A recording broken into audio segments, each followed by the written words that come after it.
friends, Romans, Russians, countrymen, fellow creators.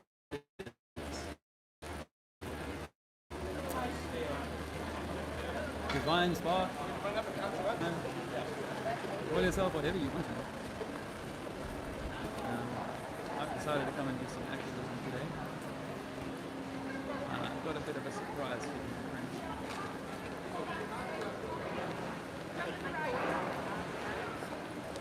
I started the stream a little early, so welcome if you're here.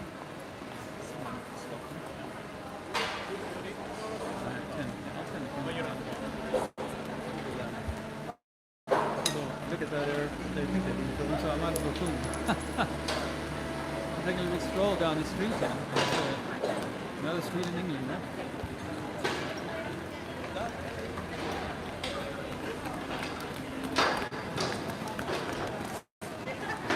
Heads up there.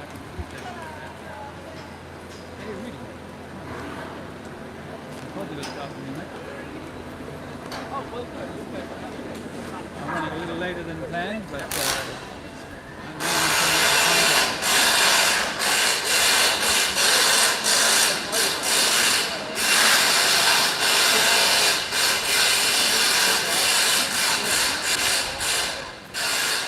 the rig is a useful piece of kit. The rig says to people, you're on camera. And that this guy's not just like some evolutionary lucky strike muppet carrying his barely hard to understand technological device. Did you say you're right? I have to say, thinking about it. I'm walking around and I'm reminded how unwell some people have become, how unwell we've become. And there's just so much lack of good wellness, good health in the world today. And I'm just staggered by it, really. You know, the more you look, the worse it looks. So I'm going to find me a place where I can do some street work today. I think I might be able to find somewhere to settle down, as I say.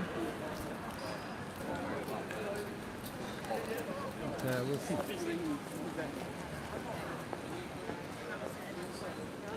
You know, I don't need to look too far. I mean, I see young people, much younger than myself, walking around with a real pain.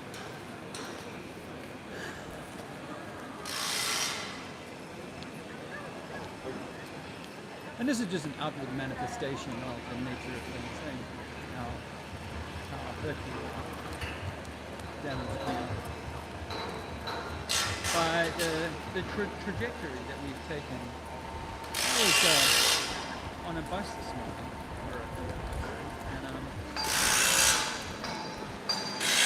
and I should check before I go any further. I assume my audio is all right then. Sound is low. Yeah, sound is low. Okay. Well, let me do this for now. I'm going to turn the mic around. And then, sorry for the crackling. If there's any crackling, I apologize for that. I'm just turning the mic to face me. How's that, Rudy? It should be like full blast now. It should be 10 out of 10 signal, surely. Hopefully it's 10 out of 10 for you. Hey, Isaiah. Oh yeah, oh my gosh, mate. Building 7 is like a litmus test, isn't it? You know. I was just saying, sorry about the industrial racket, they got a power, they're putting up scaffolding. And you know, I allowed those hammered ratchets on.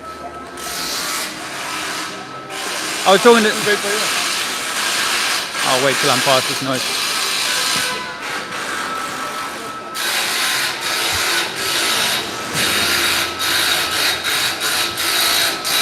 Bugger me.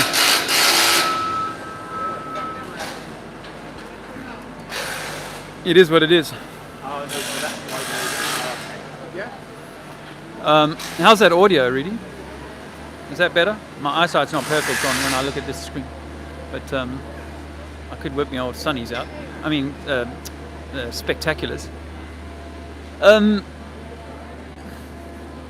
was talking to this guy on the bus this morning, and sure, he was so well versed. I never actually said the words flat Earth to him, but I got that close to it, and we're like, yeah, things are on a plane, and Star Wars fan.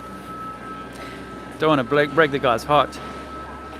And this is actually, Star Wars is a great way of giving us ideas, ideation in the mind about how we can do things out in the vacuum of space, how things can actually happen out there. And I'm sure that this plays a big part. Anyway, this chap I was talking to today, Isaac, what a great man, musician, out from Gabon.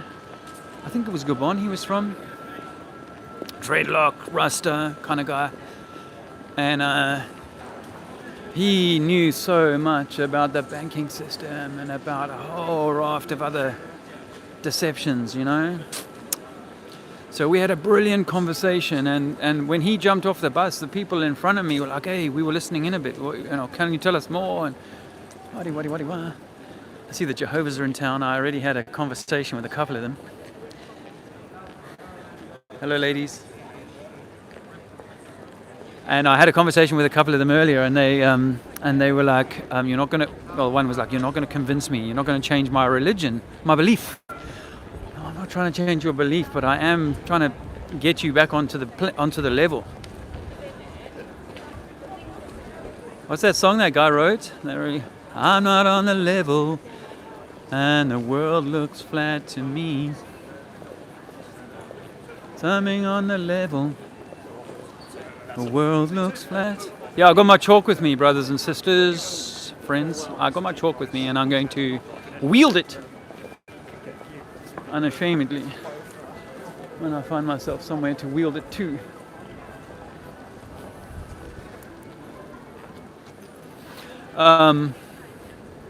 So yeah, Isaiah 40, 42 or whatever.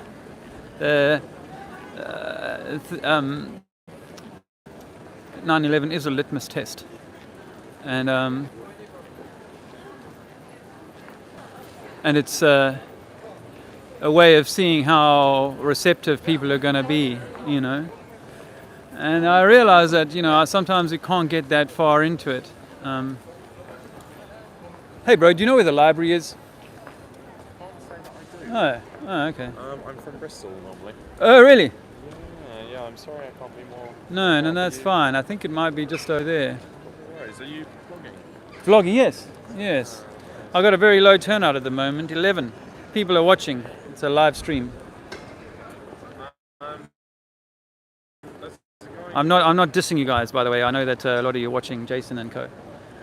Sorry, you were going to say? I think it's down that way. Yeah. If it's not, I'll be coming back this way in a little while. Thanks, man. What do you owe? Child in danger, you? Okay. All right. All the best. Hey, how's my signal, guys? Is it? Am I strong? Yeah, I might have. I'm heading for somewhere particular, and I might have gone slightly off. Okay, you were doing a flats a Wiccan and NASA fanboys today. Good for you, mate. Maritime law fascinating. Yeah. Can be a bit of a rabbit hole, eh? It's like when you start to try and express that. Let me ask this guy where the library is. Sorry, mate, where's the library? Thanks, man.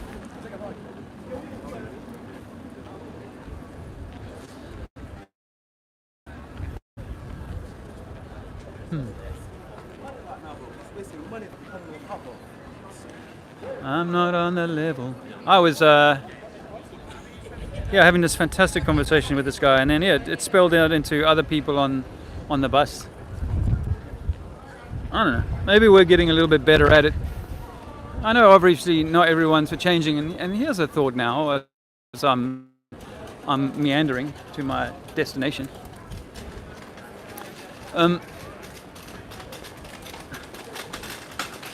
Here's a thought for you. Given that people have all their strong belief systems, religions particularly, and science, but I'm thinking specifically religion, and what are they to do? What do you say to people, and what do you, because, Flat Earth really does say, okay, our religious leaders have misled us. They've taught us something. They've mistaught us something. And they're either complicit in it or they didn't know and they've just kind of gone along with it. But it sort of does pour a little bit of water on the old religion, doesn't it, really? Because you've got to go, well, it dilutes it a bit, because you've got to think, shit. See, people look at me because I'm carrying this funny thing around.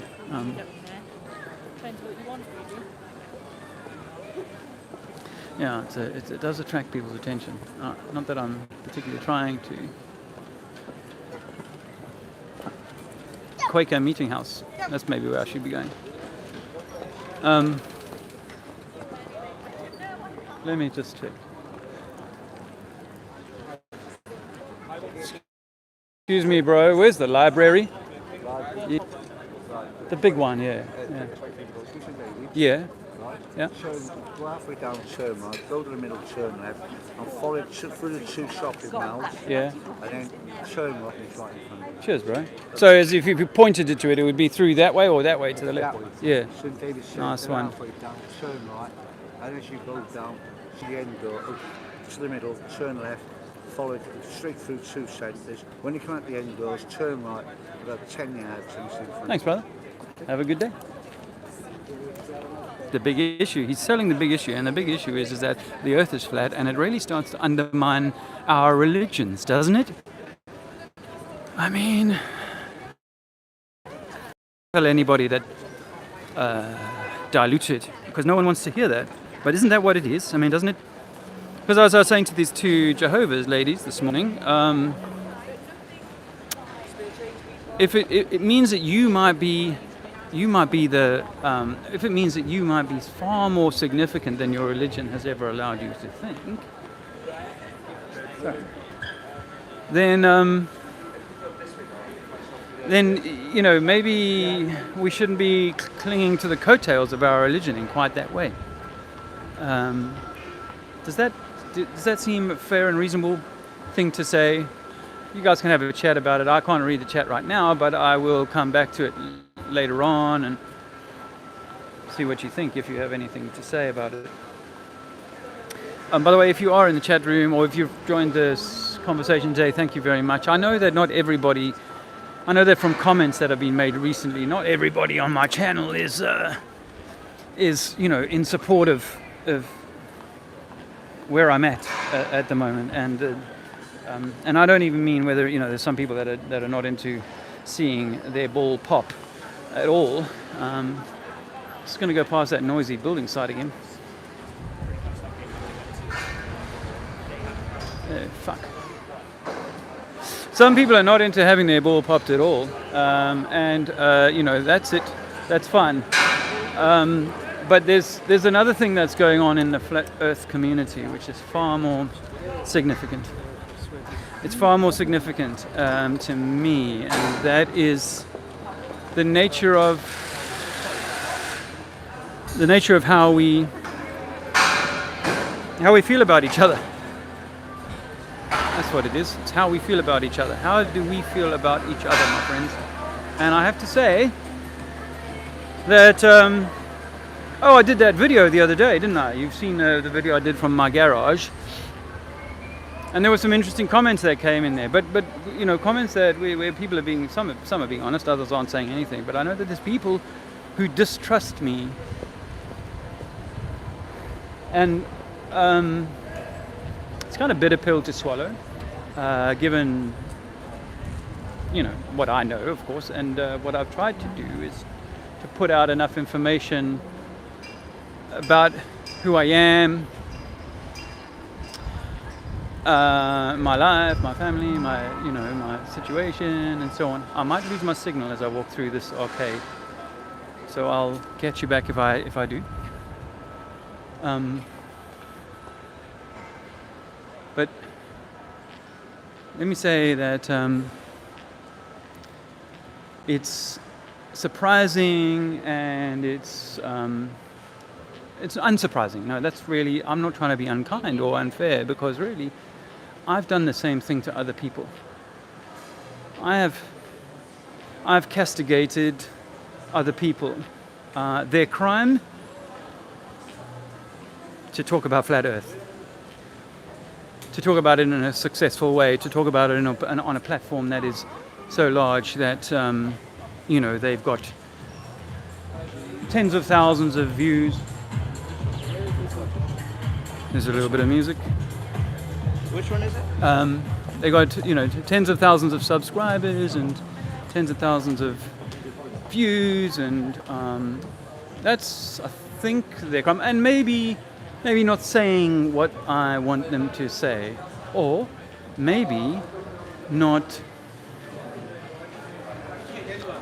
having the sort of, let's call it hard time, the sort of difficult, painful, emotional journey of discovery that I've been on, and others like you have been on. You see, and it's like someone who's so that they're not on a ball, and that this whole thing is a deep corruption. That's a bit of like suspicious, isn't it? Because it's like, shit, aren't we all meant to go through the aren't we all meant to like I have thrown in a kind of regular job and gone through a whole raft of hell. Oh, okay, I'm not allowed to record. Tell me, where's the post office, the library? Okay, library or post office? Library. Okay. The main one. Library is all straight down the street. I can come out here? Yeah. Okay. Or you can go through here, okay? But the only thing is... I need to get out as quickly as possible because I'm live streaming to get out. Okay, yeah. Yeah? Those doors? Thank you. Left, okay? Cheers.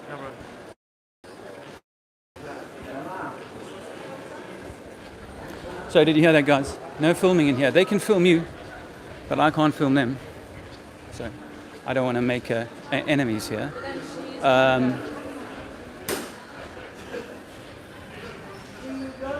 But I hope you caught all of that. I didn't lose any signal, did I? If I did, I need to say that all again, because this is an important. I think this is an important juncture. I've taken today to try and make a difference to us, to our collective journey, and I'm doing the only thing that I know how, and that is to come and do something positive, to do something that will hopefully make a difference. But it's I won't call it a gamble. Did you catch that? I seem to have lost a bunch of people. I wonder if I...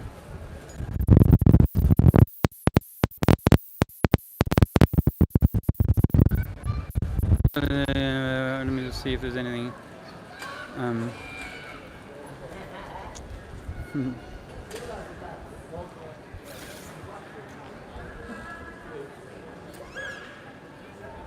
I need to move on the conversation. So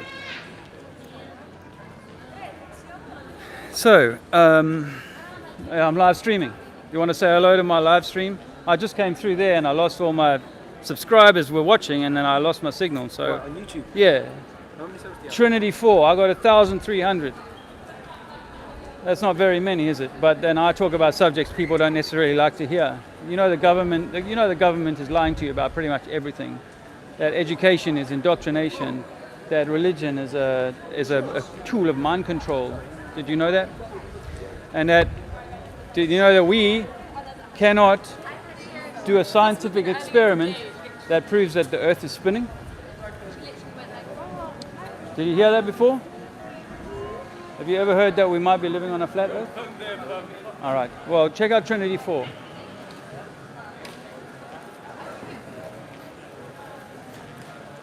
I had to hit them hard. There wasn't time for pleasantries. I'm on my way somewhere important. Over there are the two ladies. Actually, they've changed. It's only one of the two ladies. I think it's a fresh one. They brought a replacement, and I might have broken the other one into the idea that she might not know everything her book tells her. Guys, this is important. This is important, and we all got set off on this path of flat Earth truth and what else, and we got set off on this path by certain people or certain high-profile videos, Eric Dubay, Mark Sargent, 10 Proofs, and all that, 10 Clues. And then, as I said in my video the other day, how ironic it is that someone like Eric Dubay, who was, party to providing me with the clues that helped me understand that the Earth isn't a spinning ball, would then say, "Oh well, I've shown you this information. Now you're talking about it. I'm going to call you a shill." And then the whole Dell thing happened the other day, and I realized that, gosh, I think I said this earlier, didn't I? But I think I realized, well, we're doing the job. If we say that there's every movement is led, well, we're kind of leading that. We're doing the misleading. We are doing the kind of misdirecting of people. And here's a thought for you. I hope the wind isn't killing this audio. But here's a thought for you. I say that I can, with the abilities, the limited capabilities that I have, I am doing what I can to activate the knowledge, this insight. I'm doing the very best that I can. And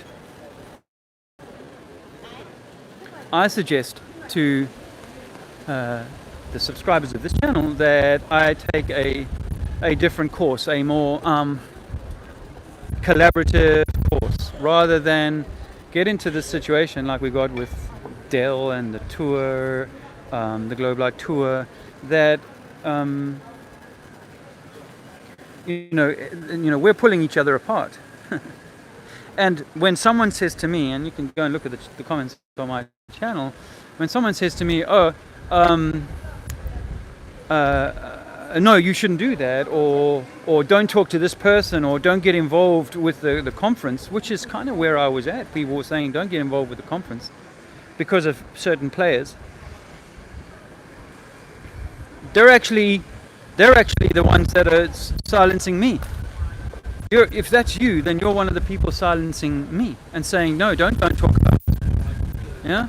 Don't get out there, do whatever you can, make the connections, be the light energy, be the right energy. No. Rather, don't connect with any of these people. Stay at home, be fearful, and remain just a voice in the dark. And I think that's what the whole Dale and Chiswick and Mark Sargent coming out here, all of these things have happened over the last while to make me think, shit, there is something seriously wrong with my approach here, and I'm going to have to do something different. I'm going to have to do something different to show everybody that's listening, or demonstrate to people that are listening, that by pointing fingers at fellow who are doing good work to share this truth, all we are doing is we are doing the work of the system for them. That's all we're doing.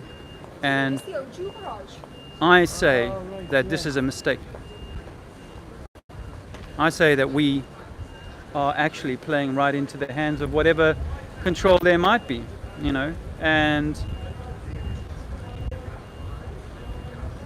if at this point in the journey we don't have the discernment to realize that flat Earth is just a foundational truth that everybody has to get their hands on eventually. It's not the only truth, and it's not all she wrote. So Flat Earth needs to be promoted heavily. People all need to hear about Flat Earth, but that doesn't stop them. That doesn't make people better people. I met a guy on the bus today. He did DMT, and he's a wreck. He's a wreck, but DMT changed me for the better. So much so that I'm a new man. So I've decided that enough is enough. I'm not going to keep playing into the hands of those naysayers who are restraining me from holding me back from contributing all of the best of my energy to Flat Earth and other hot potatoes and other truths. I'm going to take action today that seeks to begin to reverse that and address that. I don't quite know where it leads and so on, but I'm going to stop operating from a point of fear and concern that I might be being lied to or deceived by the very same people who informed me of Flat Earth. How does that sound? How does that sound to you? All the infighting is tedious. It is tedious, my friend, and it's actually destroying what good we are doing, and it is exhausting those people that are doing it, simply fighting against their own community, if you can call it that, of people who already know this. It's like, what the heck are we doing? Still fighting with each other. And I tell you what, my wife tells me that this is to do with our own inner work, or our own lack of security, or an insecurity that we carry, a mistrust of ourselves perhaps. Because as I kind of take these decisions, I realize if I trust myself totally, completely, then I'm going to be fine through this. Whoever I talk to, whoever I relate to, whatever their agenda is. Now I'm going to give a bit of the game away. Here. Who's this? It's Martin Liedtke! How are you, brother? Good to see you, David. Likewise.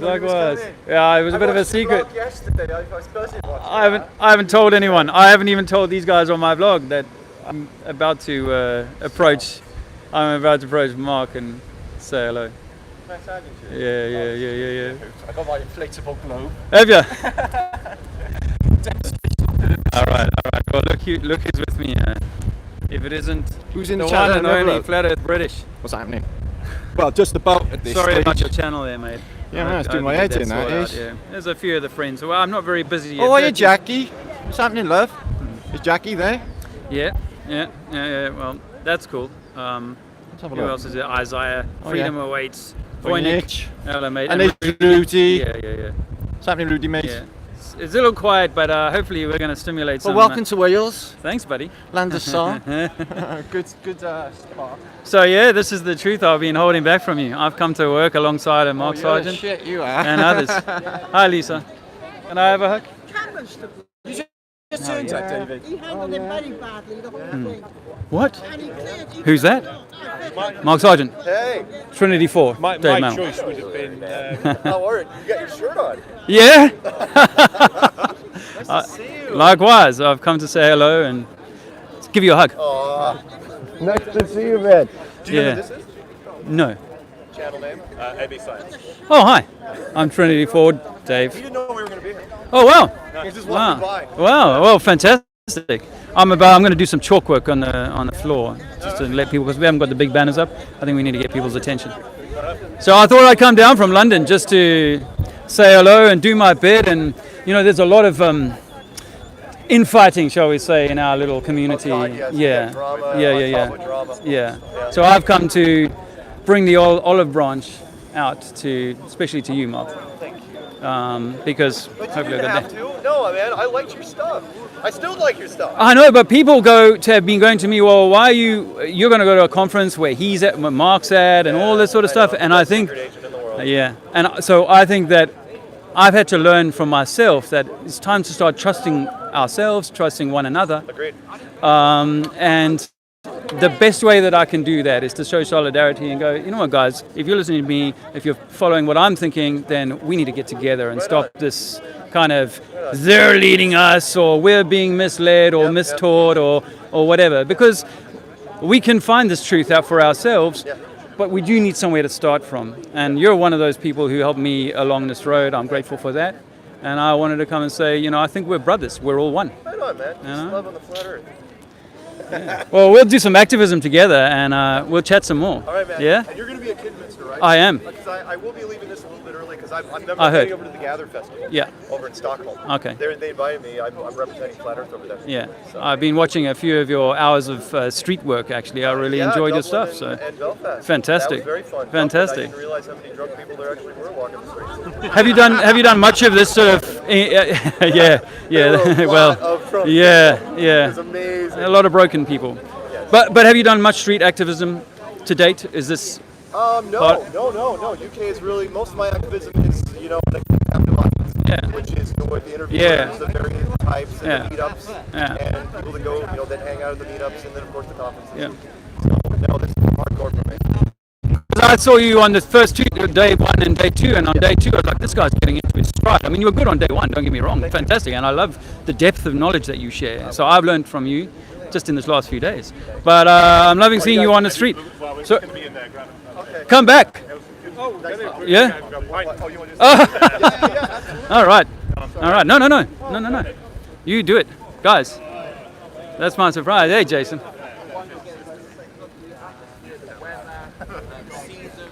It's Jason of the Disbury. Hello, buddy. Nice to see you, man. Great work so far on the tour. Props to you, buddy. I need to turn I had this facing me because I've been talking to my camera. Hey guys, this is my rig. This is my rig. Well, I will try. Need a gimbal now. Yeah, I'll get the gimbal eventually. It's Martin Liedtke.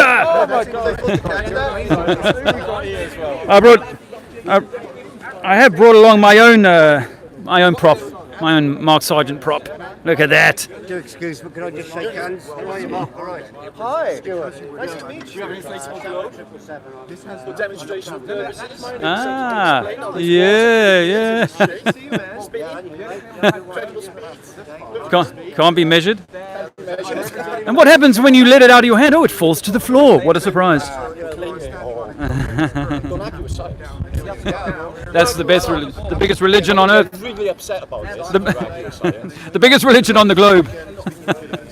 You've got to ask yourself, though, what do people, you know, I wanted to say, like, when somebody is like, why do you just ask yourself, why are you getting angry? Because we're only talking about the place where you stand. Yeah. It's like something deep-seated. Because so much of our identity is wrapped and tied right up in this idea of where we live, who's given us our education. Exactly.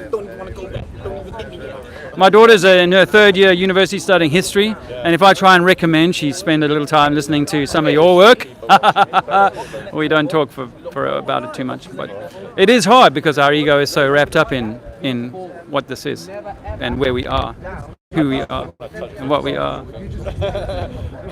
Mine is a scratchy existence. Surviving day. Still. No, this is how it is. I get all sorts of weird things. I'm in a very strange existence. Yeah. Not having anything like I have fun. You have flood? Fun. Oh, fun! I know you look like you're having major fun. I mean, you know, I've been watching your channel since you had a few hundred subs, so it's 3 or 4 years, and in that time, you've gone from, you know, how I remember in your old flat, like, and how difficult some of those days were, and now I see you flowing, man. Your hair's flowing, your style is flowing, you've gotten smoother, and I do get like constant like attacks, like psychic attacks. Yeah. But I learned after all this time.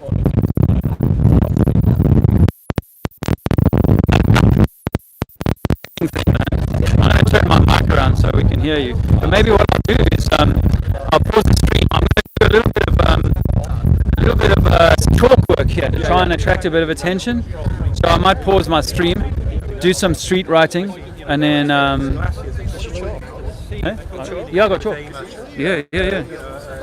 Oh yeah. Unfortunately, my big chalk box is in the truck, in the van that I drive around London. It broke down the other day, and the chalk is in the van, and the van is at the garage getting repaired. So I've only got a limited amount. Open that bag, brother. I've got a limited amount of chalk, but go have at it. Have at it. Very much like what they said. See, listen, my friends. You see, I got on a bus this morning, and I came all the way down here to kind of activize with my Welsh friends and Mark Sargent, because I'm like, shit, man. If we can't work together on this, we're going to weaken ourselves and do exactly what the system wants us to do, which is to kind of disable ourselves before we've even got off the ground. So ask the question. Ask a question. Does water level mean flat? Does level water mean the earth is flat? Apparently this is meant to be like telling the tides. It was meant, these yellow sections are meant to be measuring the tides, but apparently it doesn't work. Yeah, it's a maritime theming cat there. I've been trying to interpret it. I just put it as everything. Yeah. I came up with. You know bees sleep, right? Huh? Bees. You see how they sleep? No. Well, beekeepers, when they're yesterday, right, they sleep, right, sort of hugging in like a little, sort of fitting into one another. Right. Beautifully. Right. I thought that makes perfect sense to a frozen solar system. Yeah. You know? Yeah. Opposites attract. And they just, Yeah. I had no idea that they was. Wow. You know, crazy. Wow. So much to learn about bees. It's incredible science. Are you going into beekeeping, Martin? Is this I a have bit of nowhere a? to keep bees, But but maybe in the future. It's you're not always going to live in that flat, brother. no, I'm not definitely. So yeah, I would keep This world is for changing, and we're going to change it. But we're going to change it together. All this bullshit of them against us. I feel so powerful knowing that. See what people have done. What people have done is. There it is. What people have done, my friends, is to get us to mistrust one another, such that we, like I said before you caught up with me, Martin. Like I've got people telling me that I'm somehow a shill or a whatever, and I can't give you the reasons why they think that. Oh yeah, my military history or something from 30 freaking years ago. You got to wonder. I got a maritime history. Does that make me a Phoenician? Yeah, seaman. I'm going to do a little bit more in the eye.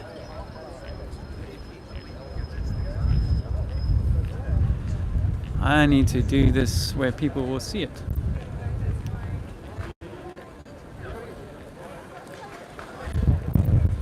Here we are. And how's this colour? This colour's not great. Let's try a different one. Thanks for stopping by, actually, if you're there. This is obviously live, and there'll be periods of water. These people know sea down here.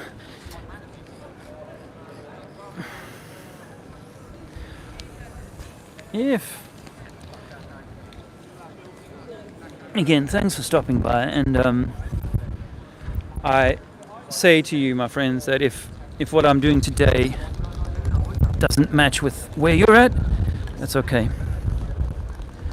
I ask you not to castigate me for that.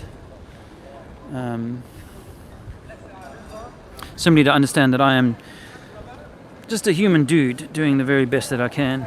Took a little bit of money family very low on money, took a little bit of money, bought myself a bus ticket to come out to Wales, 3.5 hours on a bus this morning. And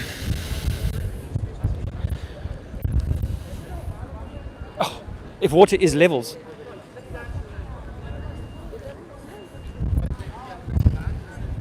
water, start again.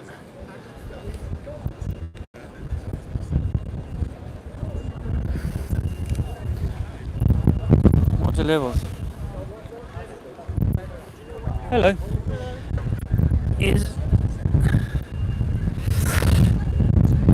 Don't castigate me. I mean, you can do whatever the heck you like, of course.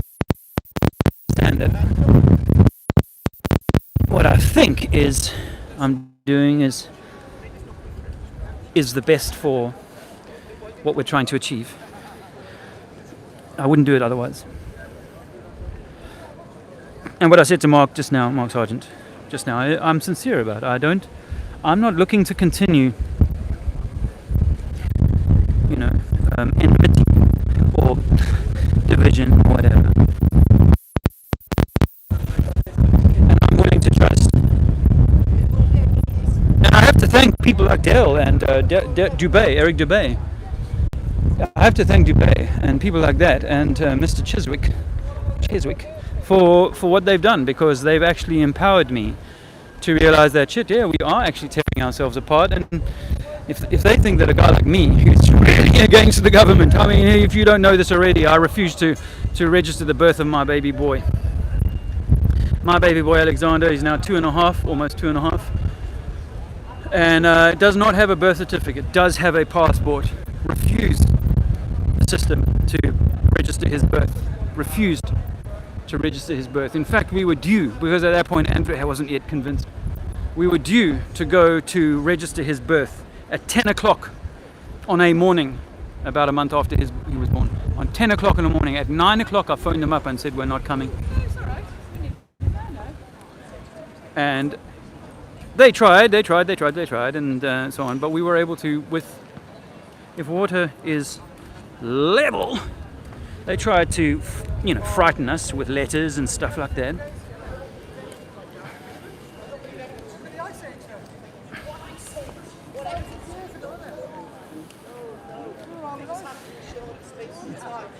If water is level and the earth is 72% water, how can it be a ball? Well, yes, but here's a thought for you. Gravity is a theory never proven. So are you Einsteinian? What are you trying to do? Are you trying to disprove the theory? No, I mean the theory is very easily disproved. The theory's never been proven, in fact. Otherwise it wouldn't be called a theory. It would be called a fact.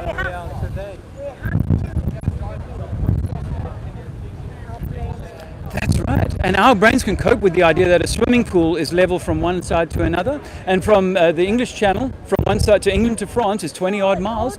That's level. It's all to do with the atmosphere and air. Do you think so? What if I told you that we've done experiments to see if we can, well, people around the world have done around the world. I come from a shop floor. Uh-huh. And I can tell you what my Yes. Most qualifications are, to be honest with you. Yeah, talk is cheap. So 4 years ago I discovered that there was a formula for the curvature of Earth. Because we live on a ball where it's meant to be curving at 8 inches in the mile squared. Absolutely, man. In fact, all the ancient. No, that's okay. I found it laughable at first. I laughed for quite a while, and then I saw a video, 200 proofs the Earth is not a ball, and a bunch of others. And you look at these and you go, sugar, I cannot prove to myself anymore that I'm living on a spinning ball, and science certainly cannot. So when we look at the physics of water, we find that water is always level. That's why we say sea level. When we look at the physics of water, we say that, gosh, if I had to tip it down like this, it would all run away from me.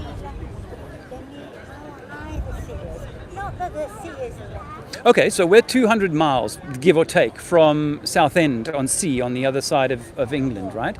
Over 200 miles, there should be something in the region of a half a mile of curvature, meaning that the sea in England, on that side of England, is lower than it is here. We know that that's not true.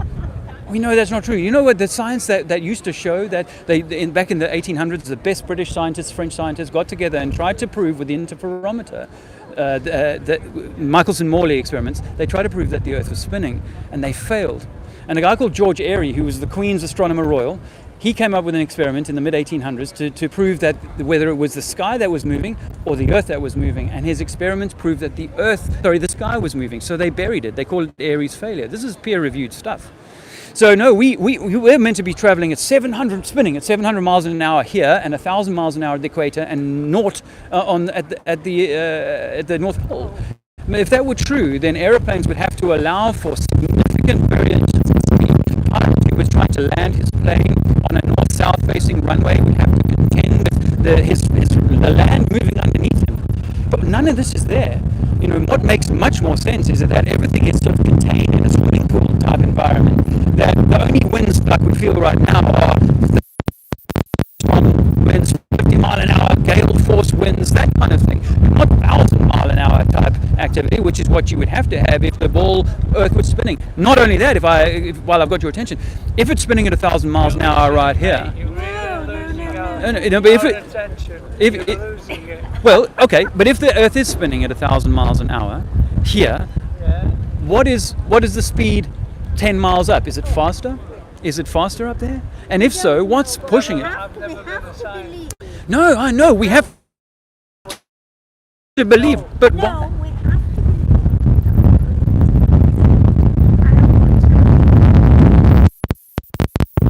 to Yes. What if when we were 5 years old? Thank you, ma'am. Thank you. But we also Yeah. are entitled to No, but I'm only offering you some things to think about. That how about the idea that when we're small, If you knew how many problems we have to sort out. But the world is riven with problems, and largely because we think we're just evolved monkeys.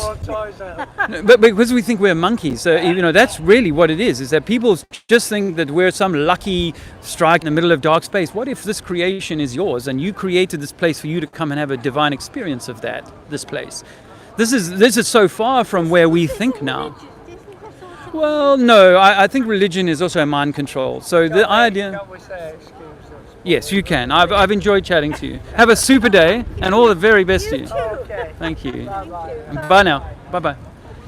Well, you can't win them all. And actually, it's about planting seeds because those people will go to their dinner table and go, would you believe some fool thinks the earth is flat if water is level? Earth must be flat.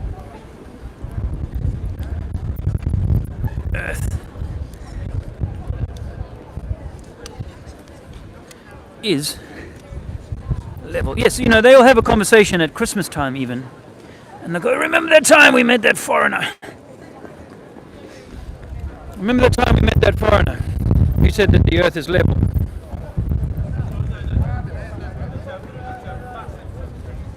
Hey guys, what have we been lied to about our science from when we were kids? I'm saying that we can't prove that we live on a ball, other than from images that we get from NASA, which are not real photos. We got no real live video footage of the Earth spinning in space. I have no clue about it. Sorry about that. That's all right, my friend. Just go and... I just don't understand what's going on, that's all. Okay, I'm just saying they faked the moon landings. NASA faked everything that they provide us pretty much to do with our space and going out to outer space and so on. So we're saying that Earth is probably like a level plane. It's not a spinning ball. You might well be the center of that. I'm not so sure I know about all this space stuff or anything. Okay. Well, there's always information on the internet if you want it. All right. Cheers. There's a muscly looking police dude. I'm going to need to actually eat soon. Okay, man. I have to eat every 2 hours or stuff, because otherwise I'll just die. All right. Yeah, because I'm so Well, if you're starving, I picked up I got a half a sandwich in my bag. A peanut butter sandwich. I shared my lunch with a guy on the bus. I talked to him for 3 hours actually. We became brothers. All right, brother. Well, you do that. I've got to go there. Greg's. Oh, that's fucking shit. What's happening? Yeah, man. I don't know who Someone that you is. know? No, I don't have a clue. A lot of people do that. Yeah. Hello, mate. Can I shake your hand? You can indeed. Yes. Sorry about the chalk. Stuart. Hi, Stuart. I'm Dave. I know Dave. Ah. I know, yeah. Okay, mate. All right, mate, all right. I'm good, thanks. 777 me, Oh, all right. Oh, wow. Yeah, I know. Yeah. Oh, nice. This is Tapper 777. Oh, yeah. So you're not in the chat room today then? No, I'm not in the You're in the place. Yeah. Yeah. Oh, you've been doing a lot of promo for the Kidderminster event. Are you coming down?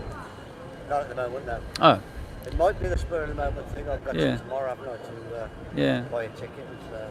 Yeah. Oh, I hope you can make it. But I'm tied to say. When I asked Robin, I didn't know whether I was coming or going. Right, You know, and what I right. was going to be doing, and I've made arrangements for next week. So. Well, our lives have all been a bit topsy-turvy of late, I think. Zappa? Yeah. Oh, well, The last minute thing if I do come.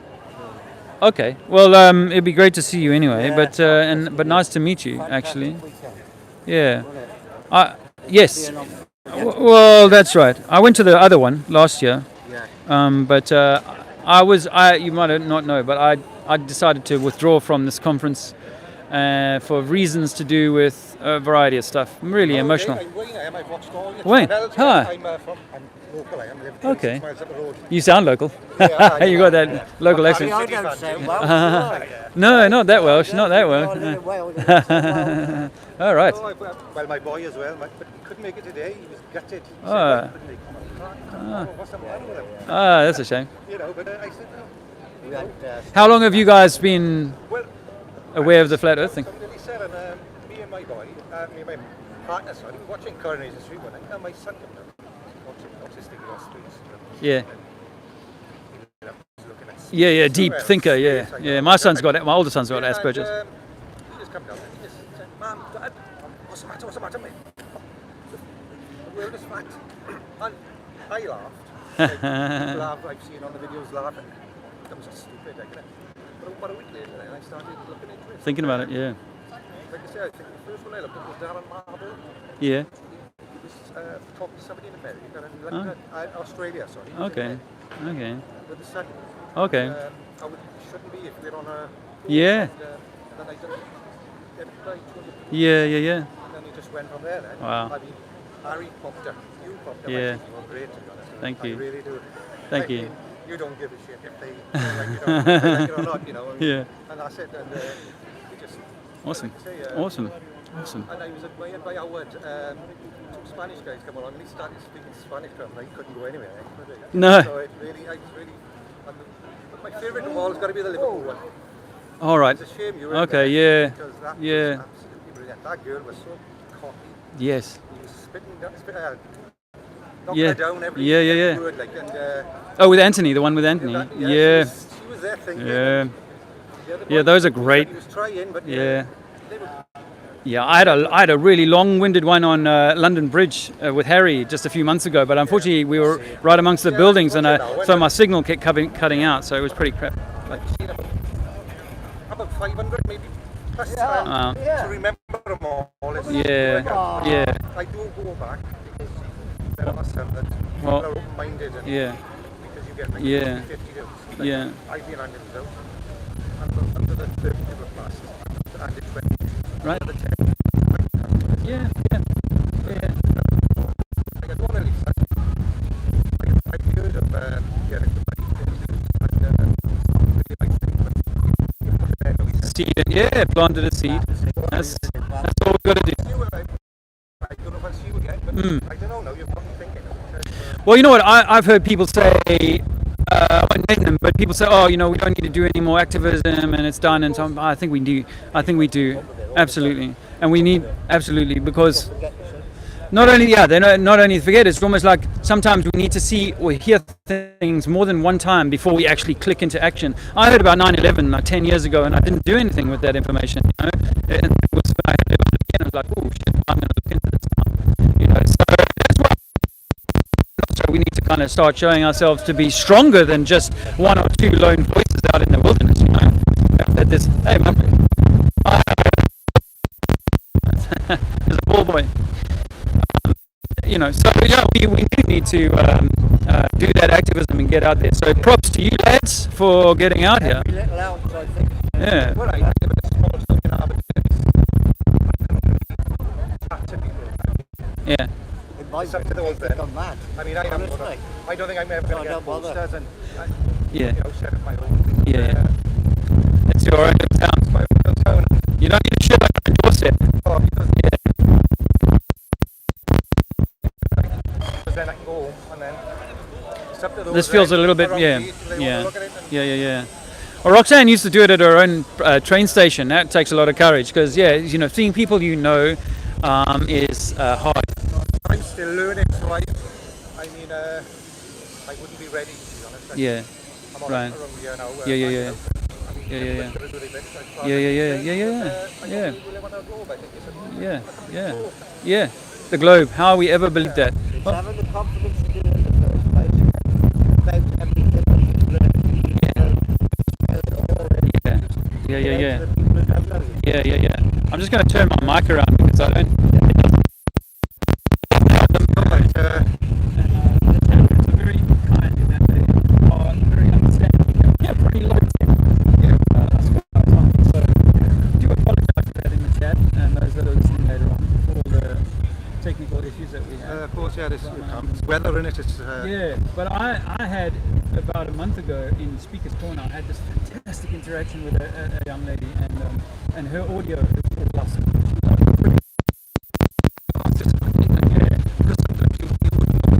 you download it, like, you know, and check it. Let's see what happens.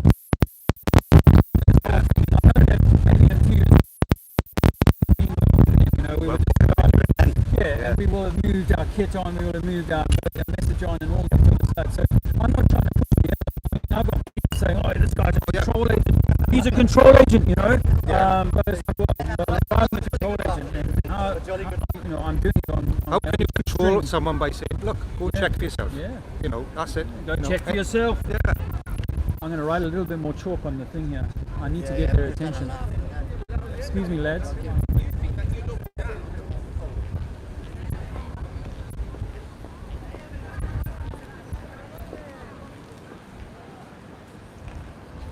That was cool.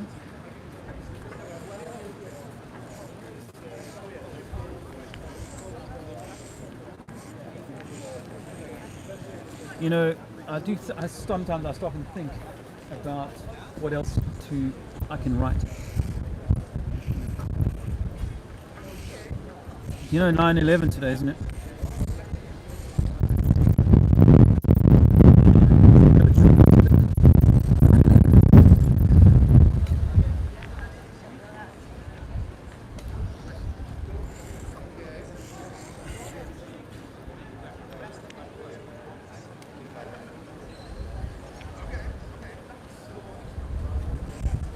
This is not.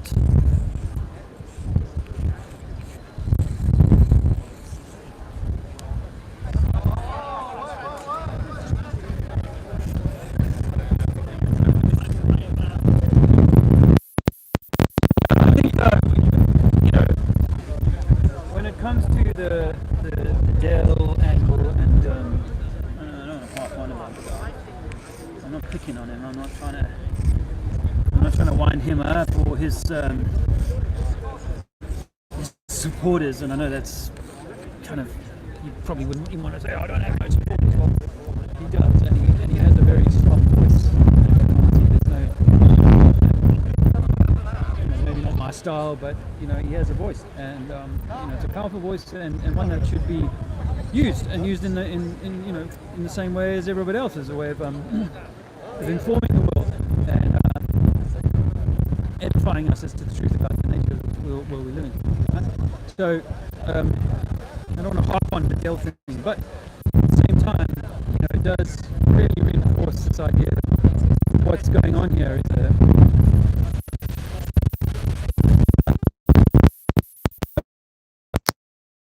I do apologize for the audio quality today.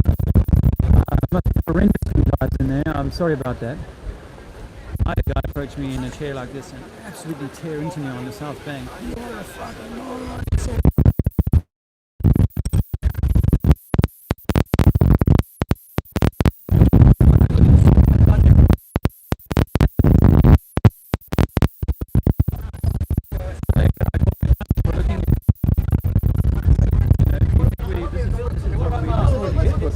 They're monkeys. Oh yeah, so what was I talking about? I'm here today to demonstrate that there is really only one humanity, one truth, one way, and the divisive separatism that we're falling into of, oh, this guy's this and that guy's that, it's not helpful. It's really not that clever. So, you know, I'm looking to find people up and further entities which exist on that. I'm really on the same page. I was quite harsh on Patricia Steele. And again, it's like that.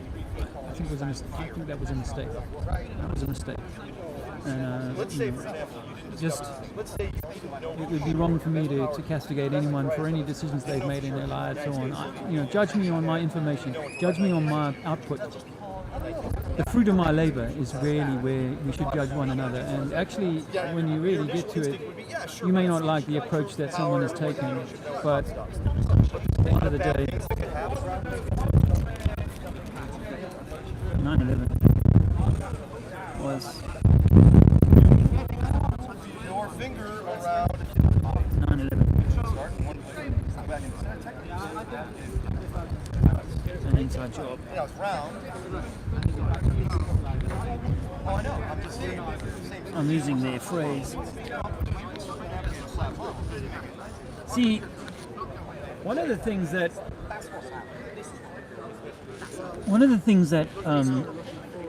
all the theatrics that you get from people calling each other out is that people I want to say stuck in the soap opera. They're so stuck in the soap opera and they don't move on. Like this 9/11 thing, that's one of my first truths. Twin Towers. That sounds like someone's just read the sign.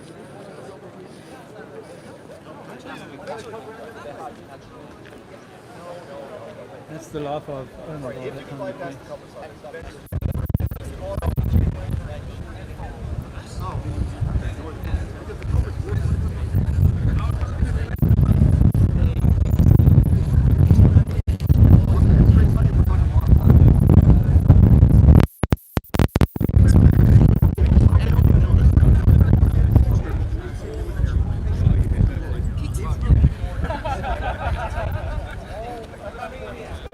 Yeah, I was one of the rabbit holes I stayed in for a while. What happened?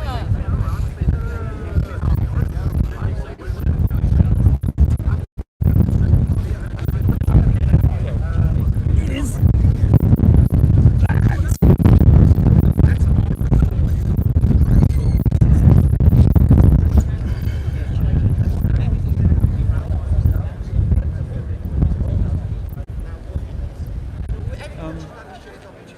Hey, there's 20 folks in the chat room. So thanks for stopping by. Sorry about the wind and the weather. The wind and the background noise. I'm going to try and have me some conversations. Good day, sir. We've discovered that the Earth is not a spinning ball. We can't find any science to prove that. Are you doing something with that? I can film me. No. Are you filming me? Yes. No, I don't. I was. But I don't need. No, I don't need that. All right. No. Do you want to talk about the theory that we might be lied to by our government?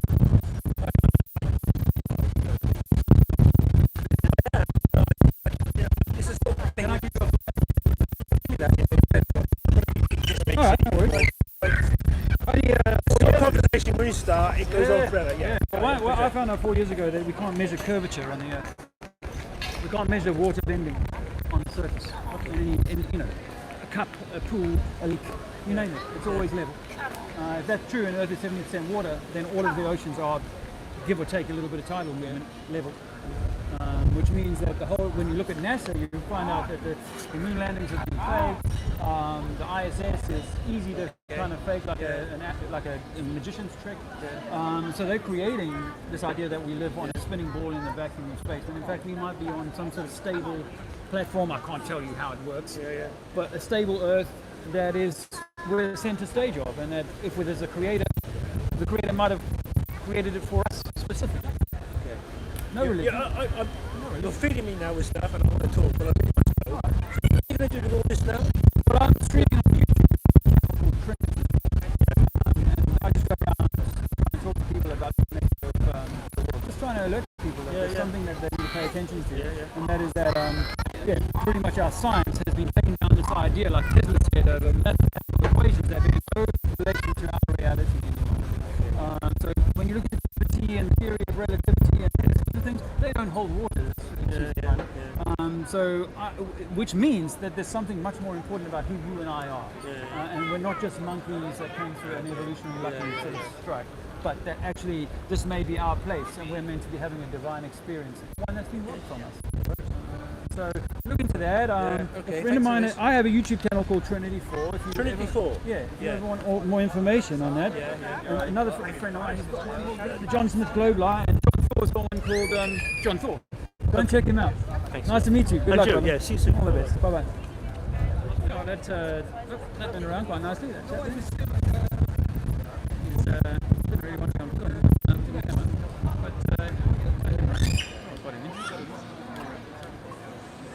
Hey Jax, I just want to say hi and hey Karen B.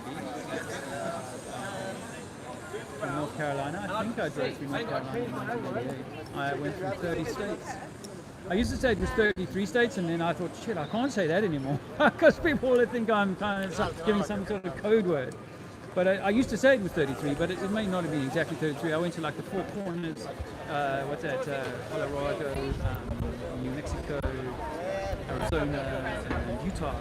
I went through to Four Corners. So Four Corners is like 4 states. You can stand in 4 states in one time. So it's really a bit of an exaggeration. I was 20 years old and I did about 10,000 miles.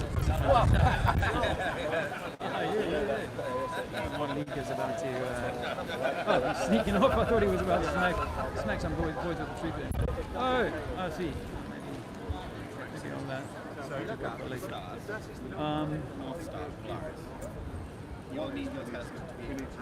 Karen B, nice to have you in my stream. I guess it's people start asking questions like, she's working with Mark Sargent, that must make her bad. I haven't met you, but I sense your sincerity.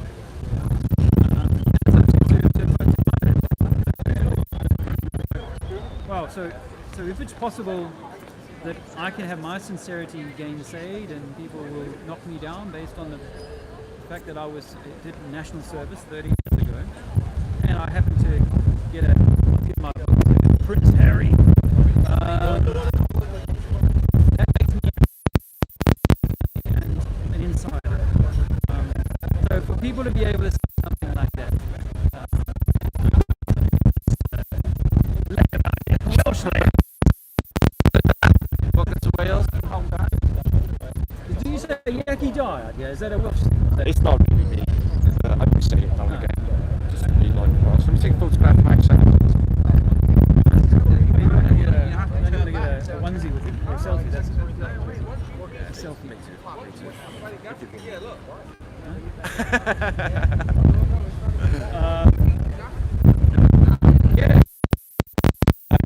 People call us. You've got much more of a attraction than me, and so far more people are calling you names. But for me, it's been personally a little bit painful to kind of go through that. You've got so much love coming your way, and I'm really glad for you. So much love coming your way. It's like very easy, perhaps, hopefully easy to kind of. But I'm learning that. I'm learning how to knock that aside and not worry so much about that. And actually, why I decided to come out here today was to say, we've got to stop this. We've got to stop saying that he's what is your evidence for me being an insider or a close acquaintance of the royals? And this is what people have said. I'm a close acquaintance of the royals because I got a copy of my book to Prince Harry. He was about 5 paces away from me at a thing, and that's how he got the copy. And that's as close as I've been to the royals. Are you related? Well, all the presidents are apparently. I don't know about that. This is landing with farmers. Myself here. You may ask yourself. Yes. What is this place? That's a great song. I've played it a lot. Really? Oh, right. And the activity second weekend. Yeah. You may ask yourself, is this my beautiful wife? I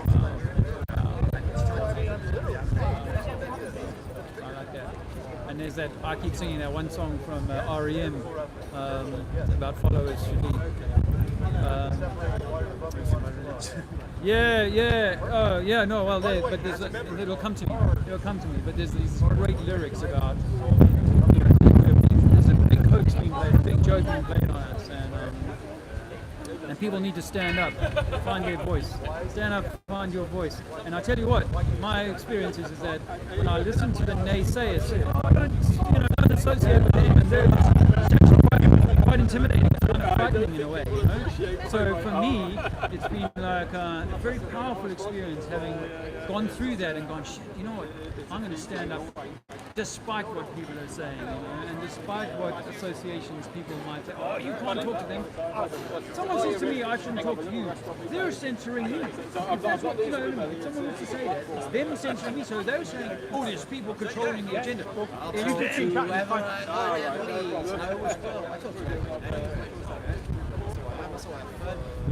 You're right, mate. You going to take some photos? Yeah, man. Cool.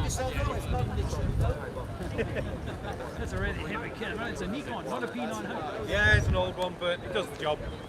Oh, nice one. No.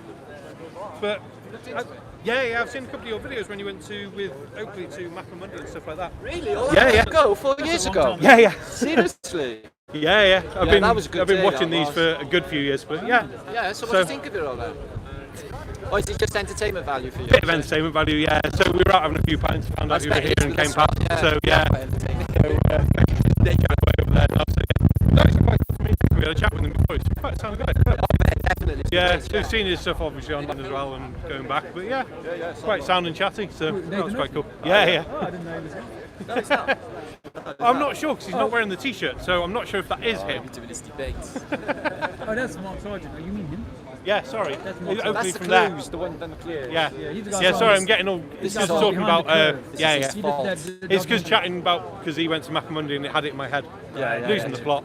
Yeah. So, but we did wonder if once we saw you, like, I thought, is Oakley going to come down? Because I don't know where is he based? Because obviously He's up in Warwick. He's up in Leamington. Oh, right, fair enough. So a bit London's too far from him. Fair enough. No, so is he going to the Birmingham one or anything Yeah, like that? So I you'll be heard you seen going to there, there. you'll be seen there on the I won't weekend. be up there, but just to Oh, hang on, curiosity's sake. hang on. Not sure if he actually is going to that one, but we got one in Amsterdam. He's going to go there, so I'm hooking up with him there.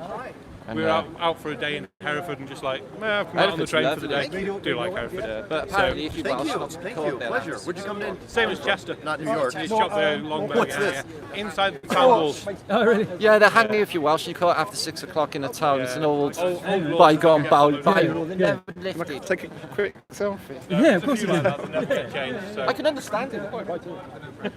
I'm well.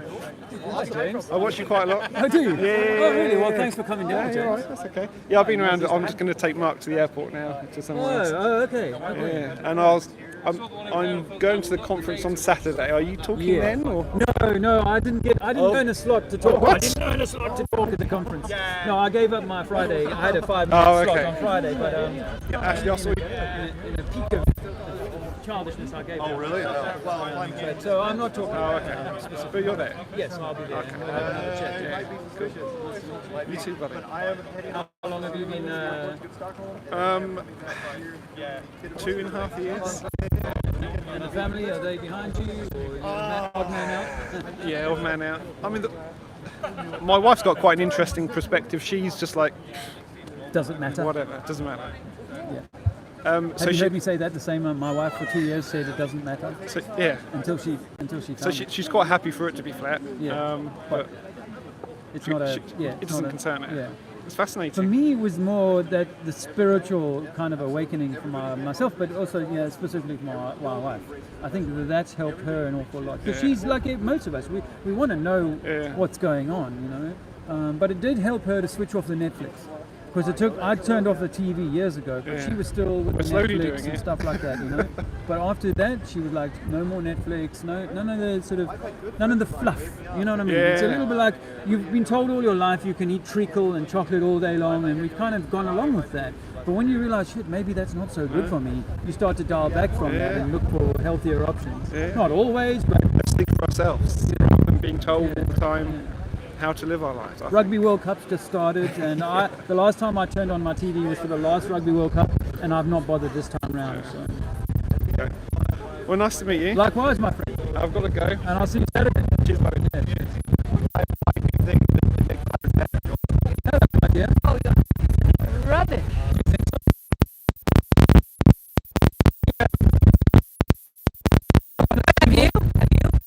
got scientific proof that water is always level.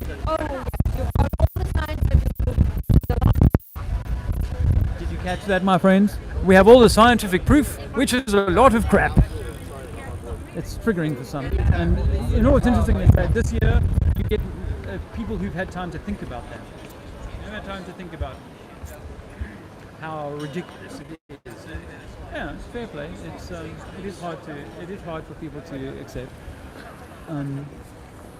Actually, I'm walking up and down this promenade or this arcade earlier today because I got here before the crew. I got on food hunting there, Oh, buddy.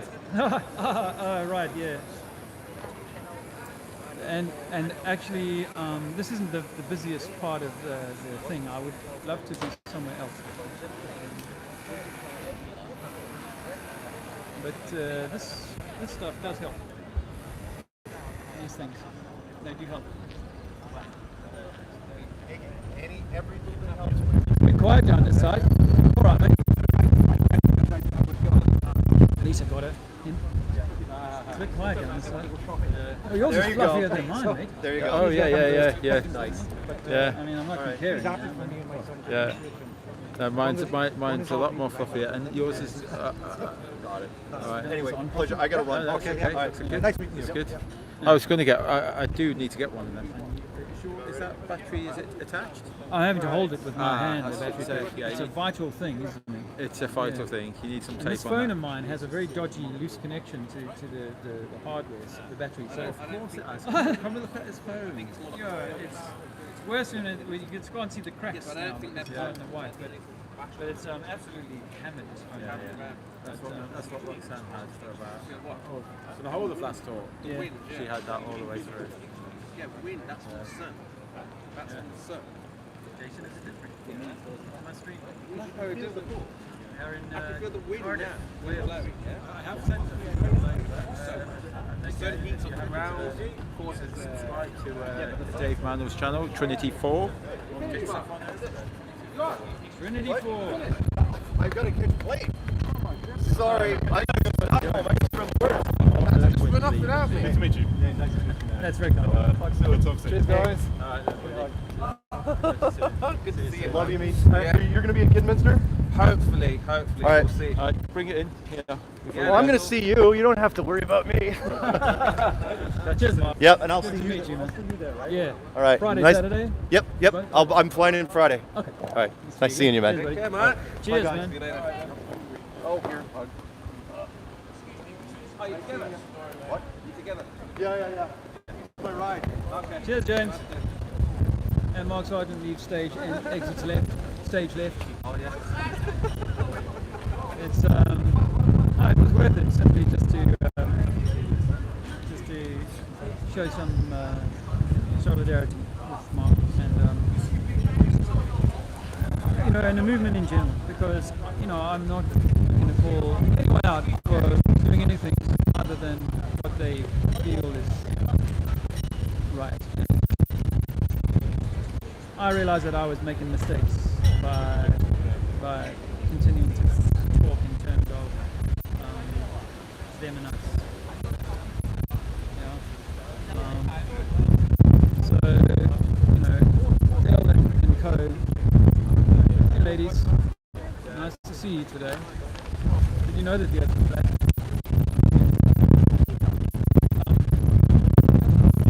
I don't want to be a part of we can what we've got going on and what is going on. So,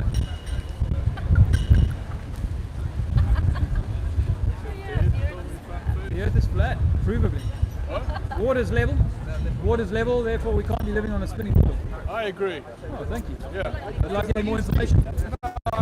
No, because I totally agree though. It's a flat Earth. Yeah. What does it make us? We might be much more special than the science and the religions would have us believe. Not really, no. Because for me, it turned my atheism on its head. Really? I was an atheist, still an atheist, in 46, 47, when I first came across this information. What are you now then? Now that I'm part of some creation, I think I can get an experience in between, which helped me realize that I'm just a lump of monkey flesh you know, and that there is no death. When you leave this earth, you return to something higher. Really? You can call it anything you like. You can call it Mother Nature. What were you before this then? An atheist. Oh. An atheist believer in the Big Bang and, Oh. and evolution and out of Africa theories and all those Yeah. sorts of things. Gravity and relativity. Yeah. Theories, ideas that really don't... Are you filming me? I am, hope you don't mind. Shouldn't you ask first? Well, no, because people have come to me. So I'm holding the camera. It's kind of weird. I'm live streaming. So, Really? but yeah, but Good luck with that. thank you very much.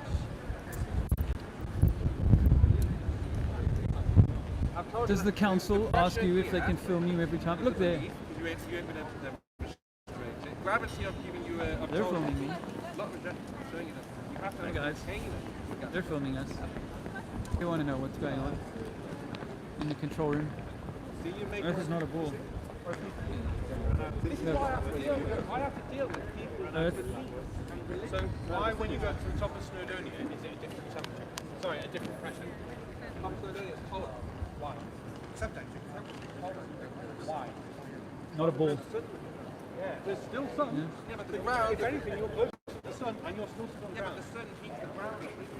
And we might be, really, all we might be is trying to find our way back to love, actually. Earth is not a ball, Earth is flat, and you are divine spark, in my view, of the Most High creation. Hello, young ladies.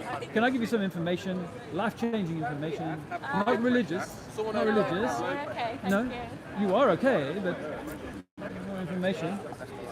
I've got some of Howard George Stewart's flyers here today, actually. I need to give some of them out. I thought I'd bring them down. Good afternoon, sir. Can I give you some information? No, thanks, mate. Just information. It won't burn you, won't hurt. I haven't seen that one. Oh yeah, there you go. Have a few if you like. Have you got? This is Howard's flyer. Okay. There is I've been meaning to tell Howard. I didn't mean to dox him out him here, but this isn't true. It's all on here, isn't it? All barcodes do not have this 666 format, and the first barcode I looked at to confirm this didn't have 666 in it. So Yeah, this is a problem. You know, I know the monster drink. You know, the Talmudic 666. But yeah, Vav. yes, you're getting very close to the knuckle here. A lot of this, isn't it? Yeah. Oh well, it's interesting for me to have a look at. Yeah, close to the knuckle. I like that expression. I always think, you know, trying one thing at a time. You know, sometimes I don't know. Yeah, You know. and actually, you know, I think that some of it is like they put it there to just to add more rabbit holes to keep people busy. Yeah. It's like the yellow brick road analogy, where they've got all these little stands, 9/11, the Jews, the this, the that, you know, all these things that Reptiles. reptilians, Whatever. that stuff. Yeah. You can spend your entire life there and never get beyond that. So you might just as well be watching Netflix. Yeah. Well, a lot of it's on there, you see, in the sense as well. You know, it's all, you know, with the X-Files. So I'm into conspiracy stuff, the X-Files and all this, you know, aliens, crop circles. I spent a lot of sleepless nights thinking about crop circles. Now I know it's man-made, it's obvious, but you know, how long I bought books about it. It's amazing. Aliens communicating with crops. Conned, totally conned. But you know, that's what they do. You know, and here's a new one which is giving a new slight change to DNA code. It, you know, and it sort of excites that little scientific bit of your brain, and off it goes on the wrong track. Yes. Now, people have worried that flat Earth is a bit like that, where you know, they've created this rabbit hole, and in a sense, you could spend the rest of your life bashing people over the head with flat Earth and never go on and do the work, the inner work for yourself. I encourage people to think beyond that, but we do need people at the kind of gate, the entry level. All right. We need people at the entry level saying, "Hey, there's something to look at here." And Hi, can I interest you in some flat Earth leaflets today? Thank you. No, I got into feminism, you know, and the sort of feminist myth, you know, and Henry Makow wrote an amazing book called The Cruel Hoax, where it showed how society's being manipulated and women are being thrust up and men are being wonderful stuff. You know, I was able to understand all this kind of, you know, pro-feminist lesbian stuff then. It made sense. Then I go on his website and he's hammering flat Earth. I'm not going there, he said. I will not go to flat Earth. This is a song. Flat Earth is the biggest site. Part company, don't we? I thought, well, it's a pity you're obviously a hugely intelligent person, and yet, bang, Well, I hits did the wall. people behind, that I was like, gosh, how can you, Max Egan, for example, I switched him off a few years Max ago. Egan, the other day, Because it was like, come on, man, if you can't see this, then we're not on the same level of ability to see what's going on, and you maybe simply just being a control agent to hold people in these other, the government's your enemy and so on, because a lot of that. that business of they're your enemy, whether it's the black guy, the white guy, the woman, the Jew, the gay, you name it. If that's your enemy, then you're always looking out. And that's what these things are doing for us, is they're keeping us looking outward. And if you've got a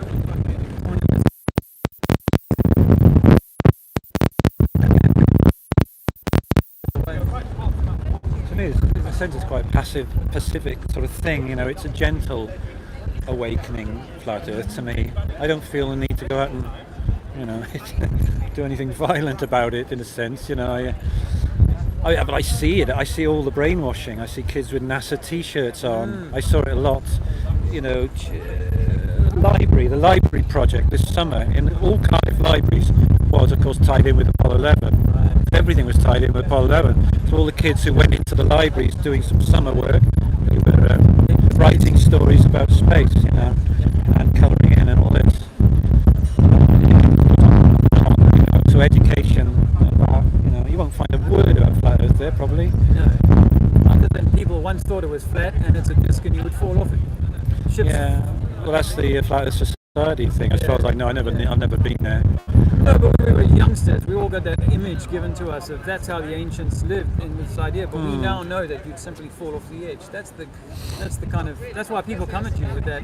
Why don't we fall off the edge? I had that today, and I had to tell a guy about Antarctica, the ice ring, and it was great. Oh, really? Oh, that's the explanation. Or an explanation. I mean, physics as we know it might break down beyond a certain drill more than 8 miles down, because the physics of the space below becomes so incredible. They took like a deep scuba submarine down to some lake on the bottom of the ocean. That was like water was so hard they were bouncing off it. That might be a psyop, I don't know. Let's see if I can give this guy some info. Well, I think you're talking about Hey, brother. Have you seen this before? Yeah, I've watched YouTube videos about it and all that. Where are you at? Well, has any of it sort of resonated with you yet? I haven't seen any. Okay.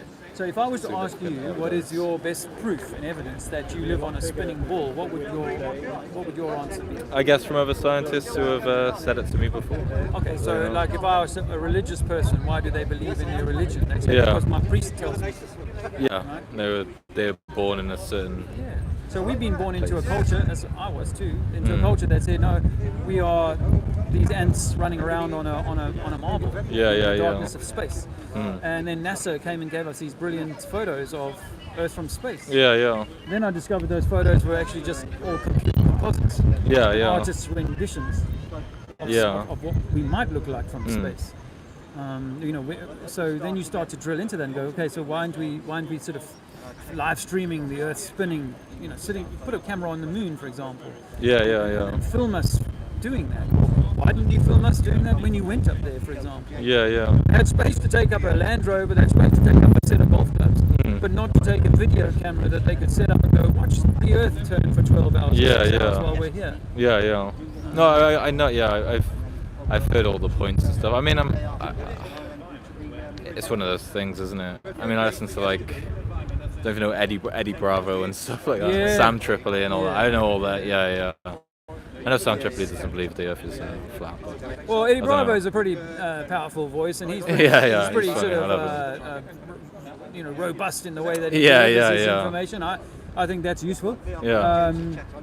To me, although I can't tell you exactly what the Earth is. I don't know. I've got all these theories about what it is. Yeah, but yeah, that's yeah. really all I'm left with. Yeah. I can say I can prove over quite a long distance that water is going to stay level, and I can see a beach 10, 20, 30 miles away. I can see the street lights at night on a beach, say coastline 20, 30 miles away, which is meant to be hundreds of feet of curvature between those two places. So that immediately says, all right, the water and a water ball doesn't make any sense to me. Yeah. But after about a year of really sort of bashing around trying to establish what it was, I realized, I'm wasting a lot of my energy trying to work something out that we may never be able to work out. Yeah, so what else? Why would they have done this? That becomes the next big question. Why would they do this then? Why exactly. I guess the that's nature of the world we live in? Yeah. I guess that's why would they do it? Yeah. Maybe to take control from us. Maybe to subjugate our minds, for example. And then I started looking at the sort of deeper spiritual stuff because I was quite a strong atheist. I started looking at the deeper spiritual stuff and realizing that maybe the con, just like religion, is to try and rob you of your true identity. That's where I'm at. Is that for 3 years now I've been really trying to find my true identity, who and what I am. And I know that this, sort of in a nutshell, that this system, all of it, all the deceptions of religion and so on, are actually trying to draw me out and say something else is superior to you.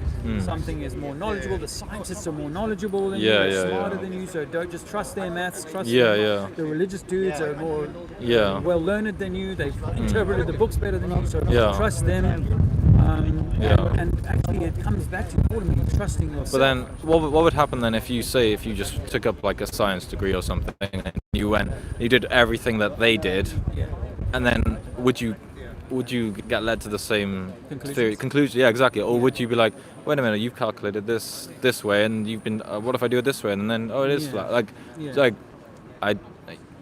I don't know. That's a good question. Do you get what I mean? Like, if you did go into university, did a master's degree, and then you were like doing all this stuff, and then you got to the same, and you were like, oh, it is round.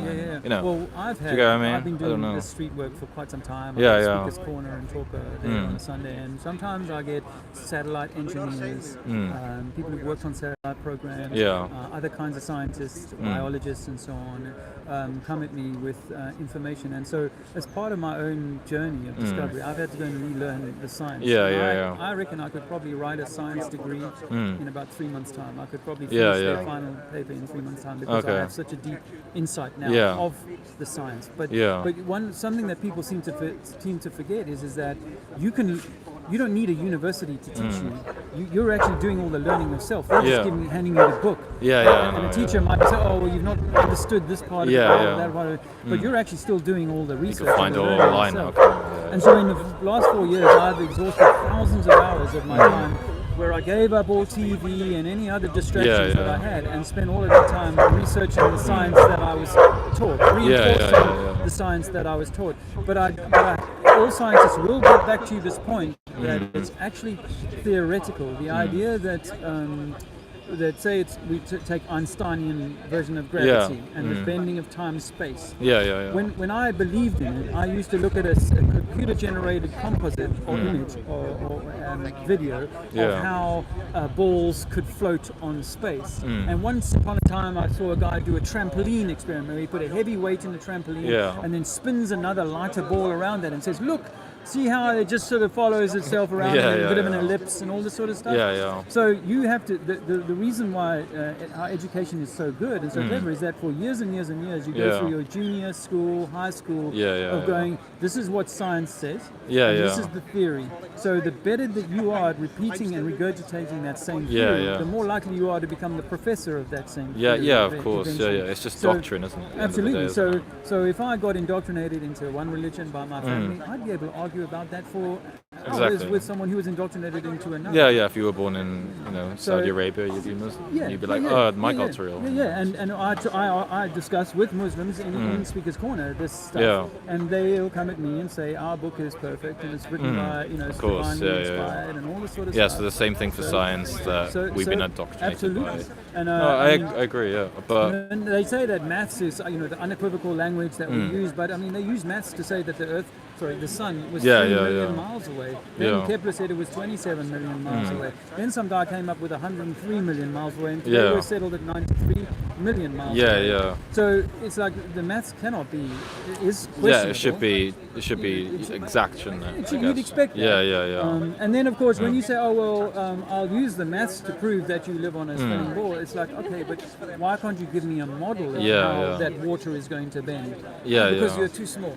Or you can't see the curvature of the Earth because you're too small. Yeah, yeah. So we're told to minimize ourselves from a very young age. Yeah, yeah, When of you're course, 10 years old and asking your science teacher, but how does gravity work? Oh, look, I'll spin it round in this bucket. Yeah, yeah. Or water around in this bucket. And you say, but you've got a rope attached to that. And then you just You've believe got a it. bucket. Yeah, And yeah, then yeah. if you argue with her, she'll embarrass you in class. Yeah, and then yeah. you'll go, okay, I accept that. Which is pretty much my trajectory. Yeah, from yeah, school, yeah, yeah. to be honest. So no, I don't think that. I think that I'd be kicked out of class because I'd say, but why? The only way I'm going to pass this examination is if I accept verbatim that Einsteinian time-space is the reason why we will float. Yeah. Rocks will float around the sun. Yeah, yeah, Time-space. yeah. Not only that, I've got a little globe here that I brought along with me today because it's a really useful tool to look at relativity. I know you probably don't know. Yeah, I'm on break, that's all. But let me just offer you the story Yeah, about yeah, yeah. relativity. Relativity says that you and I are standing on the top of the ball right now. Yeah, yeah. So that when a ship leaves you and me, it's going to go down Yeah. over the sort of curve of the water. Yeah, You yeah, see of how it course. goes towards America. Yeah, yeah. So that means that America's lower than us. We should be able to measure that. We can't. Yeah. But it also means that the person who's waiting for me in New York, Yeah. are they lower than me? Or if you ask them, they say, no, I'm relativity. Says, I'm on Yeah, the yeah. top I of the guess ball. it's relative, isn't it? Yeah, yeah. I'm on the top of the ball. Well, Yeah. relativity sounds like a level Earth to me because Yeah. it's like, well, both of us are claiming to be at the top, and both of us are claiming that the ship is going down. But Yeah. it can't go down for both of us because it either has to go down to New York and Yeah. then back up to Wales, Yeah. or it's just a matter of perspective that Yeah. seems to make it look like it's going down. Yeah. No, look, you the Yeah. P900 or the P1000. Swimming in 20 miles away, 20 miles, which are meant to have gone over the curve hundreds and hundreds of feet away. Yeah, yeah. So, Yeah. I guess there is really no up and down, though, isn't there? Because if we are a ball in space, then it's just, That's there's what just yeah, exactly. So there's no There's no up and down. And Yeah. that's a melting kind of concept. When you start to really pick at it, you go, shit, so when you throw a ball in Australia, it's going completely the opposite direction. Yeah, It'd be great if NASA or ISS were able to take their cameras and zoom in on that and say, hey, look, there's ships underneath the ball. Yeah, yeah, yeah. Things, people are throwing things and it looks relative. It looks like they're going upside down. No, I get what you mean. Yeah, But yeah. we can't actually do that. Yeah, yeah. And you could take two buildings, say 10 miles apart. If you're on the ball, the tops of those buildings should be splaying away from each other. Yeah, yeah. Because they're perpendicular to the center of the Earth. And if I get that were what you mean, true, yeah. then they should be many meters apart. Because Yeah. we're told that it's 8 inches per mile squared on ground level. So give two 50-story buildings 10 miles apart, Yeah. there should be almost a visible, at least measurable difference between the bases of those towers and the tops of those towers. They should be splaying away from each Yeah. other. The only splaying we ever see is like on a suspension bridge or something Yeah. like that. And that's because of the engineering rather than Yeah. because of the curve of the Earth. Yeah, I guess there needs to be a massive debate about it, doesn't it? No, I mean, you with look at scientists and- they say that people ask the question about Suez Canal. It's 100 miles long or thereabouts. Now we know that if you have a high water place to a low water place, you Yeah, generally yeah. have to have a series of locks to break the water to stop it from flowing Yeah. down. But there's no locks on Yeah. the Suez Canal. And I looked into this myself. That the USGS, the government survey people say that there's Yeah. a 9-inch difference between the ocean on one side and the ocean on the other. Oh, If- okay. if over 100 miles, it's meant to be something like a mile of curvature.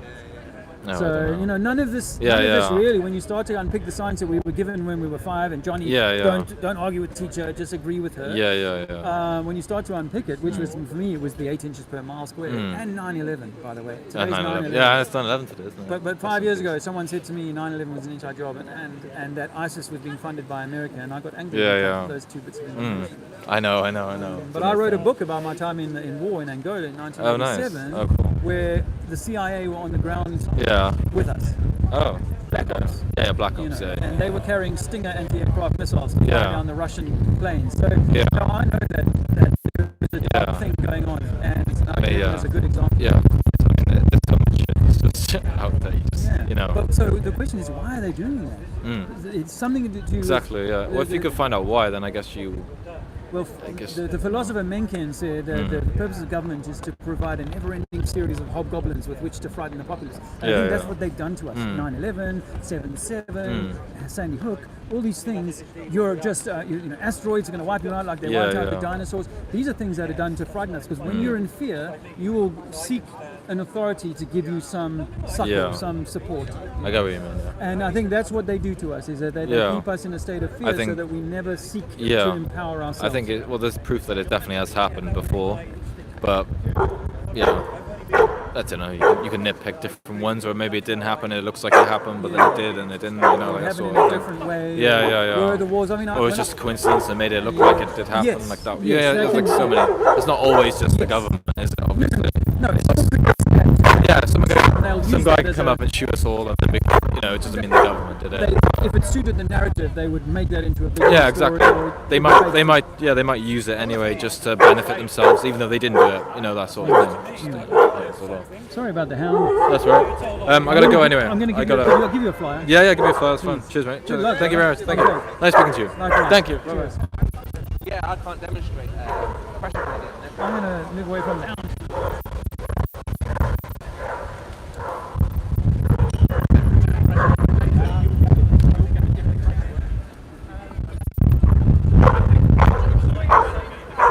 Well, that was a little bit of a conversation. Probably my longest of the day.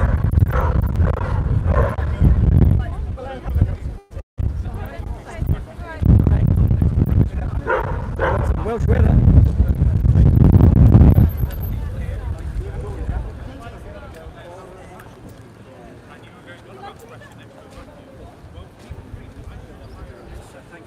See you again, Crystal. Take care. Bye. Cheerio. Bye. See you again.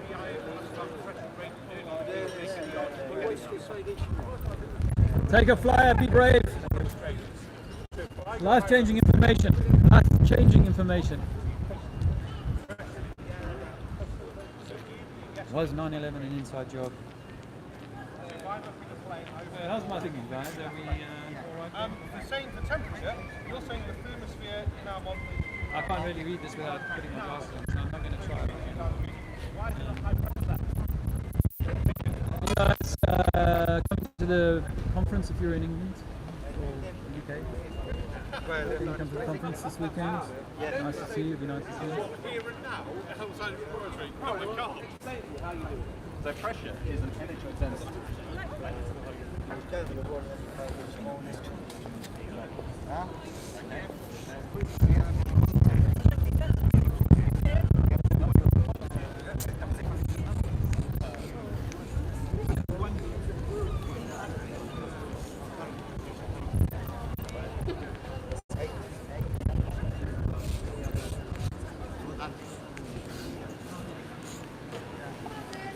Fact.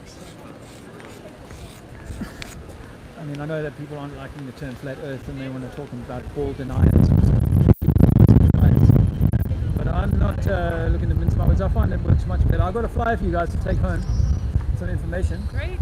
Thank you. Oh, you sound like you're from Sweden or somewhere? No, Belgium. No, Belgium. Okay. Yes. Well, welcome to Thanks. Wales. Thanks. I just travelled from London this morning to come and meet some friends and do a little bit of street activism. You don't mind if I'm on YouTube. Oh yeah. I have a little channel called Trinity 4, and I 4 years ago discovered that Earth has a curvature. The ball Earth that we're told has a curvature of 8 inches per mile squared. Have you ever heard that before? No. All right. So if we live on a ball, and you're standing on the top of it right now, essentially, or anywhere, it's curving fairly evenly. They say it's a blade spheroid, but it's curving fairly evenly all the way around. Yeah. Okay. That curvature, as you get away from you. Technically, it varies. But yes. Okay. Okay. We can get into the specifics if we have time, I suppose. But essentially, it's meant to be kind of going down, and eventually around, and it's 24,900 miles in circumference and 4,000 miles to the center. So if you plug that information into AutoCAD and you use Pythagoras theorem and maths and so on, they say, the mainstream science says it's 8 inches in the mile squared. Okay. First mile is 8 inches. But because it's squared, say 10 miles is 10 times 10 times 8, which is 800 inches or 66 feet. Okay. Now we know, let's say in Belgium or let's say France to England is 20, 30, 40 miles across the English Channel. And we can see on a clear day, we can see all of the beach from one country to the other. But over 20 miles, there should be 300 feet of curvature if we live on a ball with 8 inches per mile squared maths. Okay. We have done laser experiments and we found that we can fire a light across 10 miles of flat water and we can see that light on the other side. That should be, as I said, 60 feet below the curvature of water. So we've realized that water is always level. Water is always flat unless it's disturbed, and needs to be contained. In a pool, in a lake, if you open a dam, the water will flood away and it will run down the river until it gets to sea level. There it will stay. Tides may go up and down a little bit, but it'll be kind of level from one beach to another. Yes. That's how we see water in our world. But when we're 5 years old, we're told that actually because of gravity, it can bend. You can pull that water to the side of the ball, to the underside of the ball. Really? Have you been told that? No, nobody ever told me that. Well, okay, so I mean, because people, when I've been doing this for a while now, so whenever I say to people, how is the water sticking to the ball, they say gravity. That's the answer. Yes. Yeah? But when we look into gravity, we realize that gravity is only a theory, and based on the idea that the apple fell on its head, that because it's something that you pick up will drop down, doesn't mean now that water is going to stick to the outside of your water bottle. It needs to be inside and contained in your water bottle. That's what we know. So I'm offering to you the idea that gravity is just like a religious belief, that just because something, we lift it up, we impart energy. If I pick up this piece of chalk off the ground, I impart energy. For every meter I lift it, it gets more and more energy. And then I let it go, that energy, Newton's third law, is going to return it to the floor, because heavier things in this atmosphere, they will drop. If it's lighter, like a helium balloon or cigarette smoke, it will rise. But if it was, say, your water bottle with half full and you dropped it onto the river or onto the sea, it would float because it's less dense than the surrounding water. Yeah. Yes. But if you filled it with sand, it would drop. Yeah. So really, our world is determined. Our up and down is determined by buoyancy and density, not gravity. Gravity is like an extra thing that you don't really need. But they invented gravity to kind of come up with why balls could float around the sun, and the moon could go around Earth, and why we don't fall off the bottom of a ball, and why rivers like the Nile, for example, can kind of go up the side of a curved ball. In reality, if I asked you to build me a model of the Earth, there's no model of the Earth that can replicate what I've just described. The only model that you would ever find would be contained in a swimming pool. I'd throw some rocks in that swimming pool and say, right, those are my 5-6 continents. Let's sail around those continents. When it comes to sailing, no one has ever sailed or flown underneath the ball and come out the other side at 180 degrees. So we've never gone down, around and under and back out the other side. We've skirted around the edge of it, but we've never gone underneath our globe. And NASA... And so, what is your point? Well, my point, the good question, is that we have been misled about where we live and who we are. The reason for that we can discuss, but ultimately, all of us, it doesn't matter what belief system you come from, whether you're into a religion or just science. I was an atheist before all of this happened for me. It doesn't matter about that. The fact is that... And now you would call it a religion rather than science? I would rather not call it a religion. I would rather say I don't believe. I try not to... I have theories about the world, but I'm trying not to take that belief and say, this is how it is. Because gravity, as I said earlier, is like a religion now. That's a belief. The belief that if I can drop an apple to the floor, I'm going to be able to walk underneath Australia. Like Australia's on the underside of this ball, and I can walk on that as though I'm still on the right side up. Okay. How do you explain a plane that goes round, and then, I mean... Well, let me just draw it on here. So this is a theory, okay, that we have a North Pole, we have Africa and Europe, we have America and South America. Yeah, and that when we fly east or west, we're always flying like this. We're flying around. Here's my little about. We're flying around a magnetic center.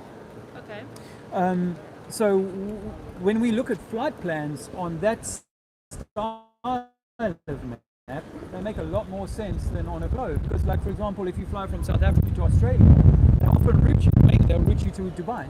So they'll fly you up into the northern hemisphere to fly you back to the southern hemisphere, which makes absolutely no sense. Yeah, I hadn't really looked at these things either. When you look at the flight plans from South America, they're even crazier. How would you explain the pictures from, for example, the Arctic that are taken by satellites? I mean, there's pictures from different sides of the globe. It's not just, I mean, it can't be flat, then you come to a globe. Okay, so I don't know about anything underneath us. So in this idea that there might be something underneath us, or even that there might be an edge, and obviously I've drawn a round here that has an edge, but we have no idea what's beneath us. The furthest we drilled into the Earth is 8 miles.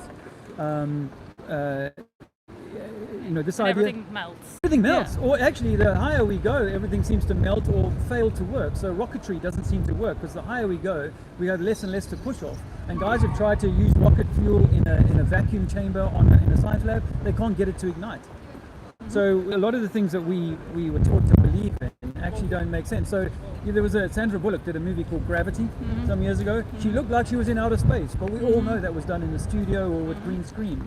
So is it possible that they could have given us, from the 1950s onwards, they could have been given us some form of early technology that made us think they were on the moon, for example? There's a great documentary called A Funny Thing Happened on the Way to the Moon, and that was one of the seminal videos for me that was like, sheep. I used to believe in the moon landings just a few years ago. And I looked at that and I was like, wow, there's enough there to say they never went. If you're a critical thinker, you'll go, no. They were staging that. They were faking that. And it says something that they've never in any spacewalk or on the moon done a 360-degree pan with a camera. They've never turned the camera all the way around. And you'd think that if you and I went to the moon, by now we probably would, but maybe back then they wouldn't. And by now you'd think if they did 50 years ago, if 50 years ago they could take a Land Rover and put a Land Rover on the moon, right? And they should have been able to take a video camera up then.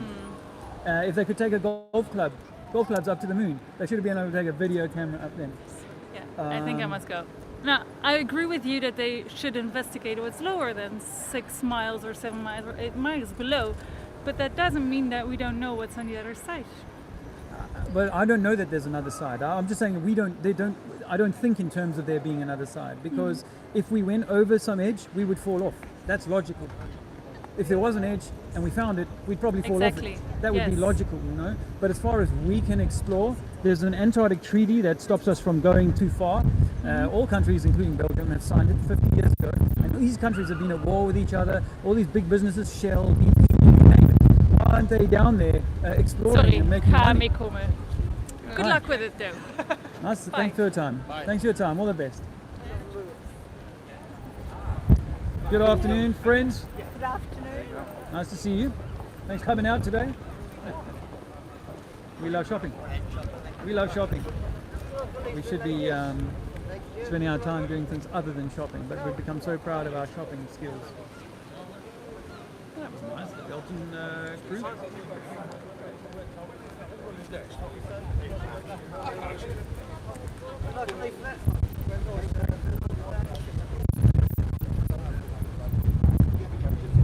Outside the wind, and I could do with a few more people to talk to. It's a little quieter here than it was in Belfast. Yeah, I think it's the wind. Belfast was crazy for you guys. Bad weather today. I wanted to be Bad there. weather. Do you like a leaflet, sir? Thank you. Sorry. Where are you live streaming? Where? Yeah. Trinity 4. Trinity 4. Can I find that? Please, type it in. On YouTube. Great. Trinity 4. Have you looked at this? Yeah, we've been talking for an hour and a half with him. Oh, really? Yeah. Hey, you know we just came back to find the live stream. Okay, because you know what, it took me, when I first heard it, took me like quite a few weeks. A lot of research. Quite a few weeks. For that. That one. Oh no, just the number 4. Oh, 4. Sorry. You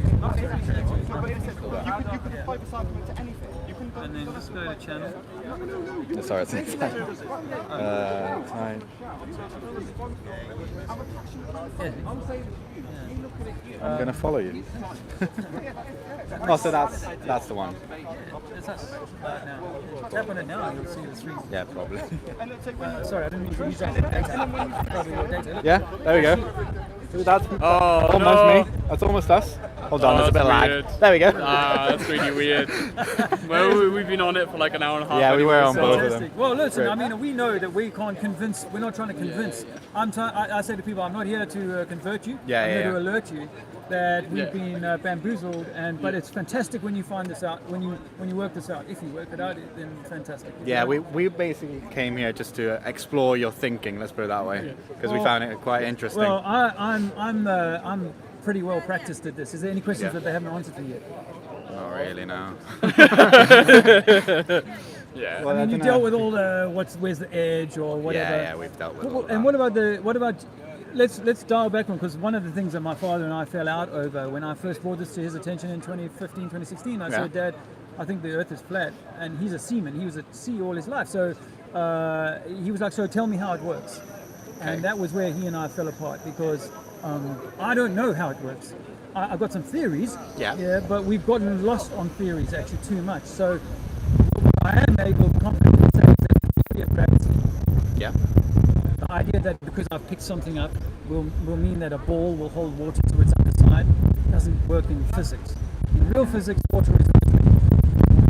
And actually, take away and think about it, is that if this was my, if you were, let's say your friend here is the sun. Yeah. It's a big That's right. So now when I face you, okay, I'm a human being standing on the earth facing the sun. It's daytime for me and nighttime for my back. Yes. Now my back is during the nighttime is seeing the beautiful night stars that are out there. Okay. In 6 months' time, I'm going to be here. Yeah. Sun's still facing me. Yeah. But my back, which is now the nighttime, is seeing things in the night sky that I could not have seen 6 months ago. Yes. And vice versa. I believe that's also how it works.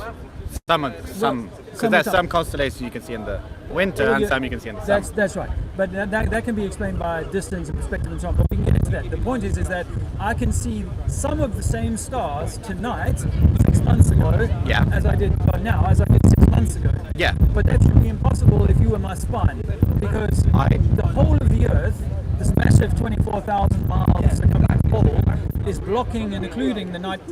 The stars that are on the other side of the sun. Think about it. Yes. All the stars that I could see 6 months ago are through the sun and on the other side. And none of us in the daytime can see those stars. Yeah, obviously, because So the sun's the only stars I can see are the ones that are now behind me. Yes. But in 6 months' time, I'll still be able to see some of those same stars. Yes, because you got a ball. Yes. I saw you had the ball. Let me bring my ball out. Let me bring my ball out. Oh, you gotta have a ball. Well, I hadn't carried it around for a long time, but I decided I was going to ball up today. That's great.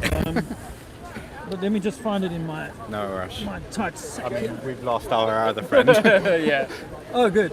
Well, this is great. I mean, and actually, your questions are. See, what they do to us with science fiction is they give us all these kind of ideas about how we can answer the question, even though what I've proposed to you is Can't find the ball. physically almost impossible. You just use a wallet as a ball. Yeah, okay, we can use something else, not This is necessarily. the trying not to get any of my stuff on this live stream. Don't worry. Yeah, I don't know. Let's say my hand the ball. Phone? I think I gave my ball away. Never mind. We'll This use way. my hand. All right, we'll use your phone. no. Let's say he's still the sun. Oh shit. Yes. So Keep doing this. some of I'm standing, let's say here more or less, because we're in the UK.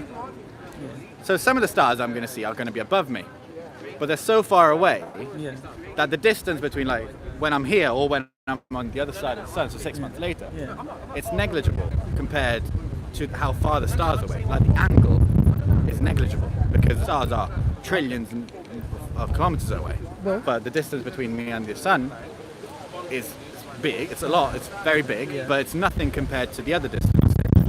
Well, that is an idea idea about how it might be possible. Yeah. But Well, sure, 'cause you've but got- the issue of day and night is so stark. Let's choose midnight, so there's no it can be unequivocal. We're talking about the very middle of the night. In other words, I am 180 degrees opposed to the sun. It's now the middle of my night. And the same obviously applies. Now I'm using 6 months because then you can't say, oh, if I 3 months, I'd be sure to be able to peek around the ball. The thing is, it's not peaking, but there's some stars you can clearly see in summer and some you can't see in the winter. No, I accept that. And that's I because of. Okay, that's what. Well, when you say because of, that's a theory about because of. What I have other theories, and I would love to offer to you. But let's try and get this one out, put to bed first. Yeah. Think about it like this: if I'm facing up this arcade now, and in 6 months' time I'm facing that way down the arcade, no one coming behind me I can see. No one at all. You can do whatever you like. You can put them up 50 feet, 100 feet. I mean, that's why a ball would be a good thing to me. Say, look up. Like when I look up into the night sky, I'm not imagining for a moment. You use the example of being on a ball. Yeah. It's like the only way we can see the stars on this earth is by turning our heads up and watching everything happen above us. So it's a bit of a, I suppose, a bit of a. Well, not necessarily turning our heads up, just looking north. Yes. Okay. Well, the south. I see more stars to the south. Actually, I don't know about you, but I've been doing a lot of sky watching, and I see. I don't know about more you, activity but I've to got the a telescope, okay. and I quite like doing astrophotography. So I've been taking photos and time lapses of the star trails and everything, and there's plenty of stars up north. Okay. No, I won't. And of course, the North Star is to the north. Or Polaris. Polaris, yeah. Is to the north. Now, without, well, I know we're going to jump now slightly from the start and say, what if we are in a Big Bang? In the Big Bang. That you believe in the Big Bang, yes, right? And that all of these stars are, as they've told us, trillions and trillions of miles away. Yeah. And they're all moving at extremely high speed. Yeah. That we agree on those things. Yeah. And the Earth is moving at extremely high speed through the galaxy, through the universe. Yeah. How is it possible that the Polaris, if that's true, has stayed in the same place, observably stayed in the same place, there or thereabouts for the whole of our years? history? Yeah. How do you? Well, I would say that. Sorry, we're going soon. Don't worry. I would say that because. So, all the stars are orbiting in the center around the center of the galaxy. Can we agree on that? No. Aren't all the stars that we see are in our own galaxy? Not all of them, because the furthest object I can see is Andromeda, and that's 2.5 million light years. Yeah, that's right. And so that's a different galaxy altogether. Until the 1920s, I believe they believed that was a nebula in our sky. But all of the stars in our galaxy are orbiting around the center, around Sagittarius A star. Therefore, if you look at the angle at which the angular speed, it's relatively similar. Therefore, the stars are not going to change in a human lifetime. But the stars are going to change. If you look future enough. Now let me finish, please. Okay. So if you look far enough into the future, the North Star will change, and that's due to precession, because the Earth's wobbling. Well, precession is. I mean, if you don't look at the typical flat Earth model, the roof is like a planetarium. Yeah. Where it's just like a disc that's rolling around us like this, and because of the stars in physics, we know that light doesn't travel I accept that light doesn't travel infinitely, because any experiment that you and I can do, light will eventually blink out. To your eye. To your eye. Yes. But light will keep going on. The stars that I see are being seen by my eye. Yeah, but that's why we build infrared telescopes or telescopes that can see in other wavelengths. Do you know what the cosmic microwave background radiation is? The WMAP. The WMAP is done every year, and they measure the cosmic background radiation. And you know what the funny thing is science hates about the WMAP, because it's been coming out since 2015. Earth is at the center of the WMAP. That everything because that they we're can looking measure, from here. well, Because we can't see further. It's one of those curious science coincidences, like the Earth, the Moon and the Sun are 400 times smaller and bigger and 400 times further apart. That is a very lucky coincidence. That is a coincidence, but yeah, that's incredible because we are the only planet in our solar system and the that funny can't thing see is an that eclipse. science used to say that the Sun was just 3 million miles away, which meant that it had to be a very different size when they were measuring it using the same maps back then. I don't get your point. Well, the point is that if it's 400 times further away and 400 times smaller, then they must have imagined once upon a time the Sun was a lot smaller than it is now. For them to be the same size in the sky, but only 3 million miles versus 93 million miles, which is what they say now, then they must have once upon a time imagined that the Sun was a lot smaller than it is now. I am not aware But I'm going to offer you a little experiment that you can do with your own telescope, and that is to point it at the ground. So point it at a ground target, like an Earth-based target. I do that all the time to calibrate the telescope. Okay, but what is the furthest that you could resolve a man? What would be the furthest you think that you would have to be away? With my telescope? Yeah. A few kilometers. Hey, bro. Okay, so that's an interesting kind of consideration, that you can see the moons of Saturn, for example. Yeah, I can't see the moons of Saturn with my telescope, for example. Well, people do, but they say that they can, but their telescopes can't resolve a man at 5 miles. So yeah, I don't because think a man's tiny compared to Saturn. Saturn's massive. Well, okay. You think that? I mean, we don't know. No, I've seen it. But no, what I'm saying is that maybe, I'm offering you this idea that maybe that because I came from that science background too. But what if these things are all a lot closer and our telescopes are nowhere near as powerful as they are? Because here's a thought for you: we can take a P900 camera and zoom in on a ship 20 miles away. Yeah, we've talked about it earlier. With him. So have you tried that yourself? I cannot afford a P900 camera. No, I mean with your telescope. Take your telescope down to the seafront. I've never taken my telescope down to the seafront. But it'll answer this question about the horizon being a bit of a... Because people say, oh yeah, but maybe the ball's bigger than... Maybe the ball is bigger, and eventually the water will curve. But the point on I wanted to make with stars was parallax, actually. That was what I was driving to on stars. Is that actually we know from our own normal vision, experience of the world, is that if I'm sitting on a train and the poles next to the train line, the telephone poles or whatever, firing past me, and then the trees that are 100 meters from the train line are going a little bit more slowly, and then the mountain that's in the distance is very slowly moving out of, you know what I mean? That's called parallax, it is right? getting quite late. We should go. We should head off. Parallax last point, let him finish, then we'll for go. sure. Like, that's the thing, is I don't want to interrupt. Parallax is what we should actually see, in that the perfect constellations of stars that have held their position for thousands of recorded years should not hold those positions if parallax were applying. If things were moving and spinning as they say. I get what you mean, but I also don't agree with it, because like we're all moving around the galaxy all at the same angular speed, angular velocity. That's what we get told. Are you drinking distilled water? Nah, just normal Can I water. recommend you look into distilling your water? To be honest, I used to drink a lot. This is going to sound ridiculous. I used to drink distilled water and steal it out of the science labs in my high school.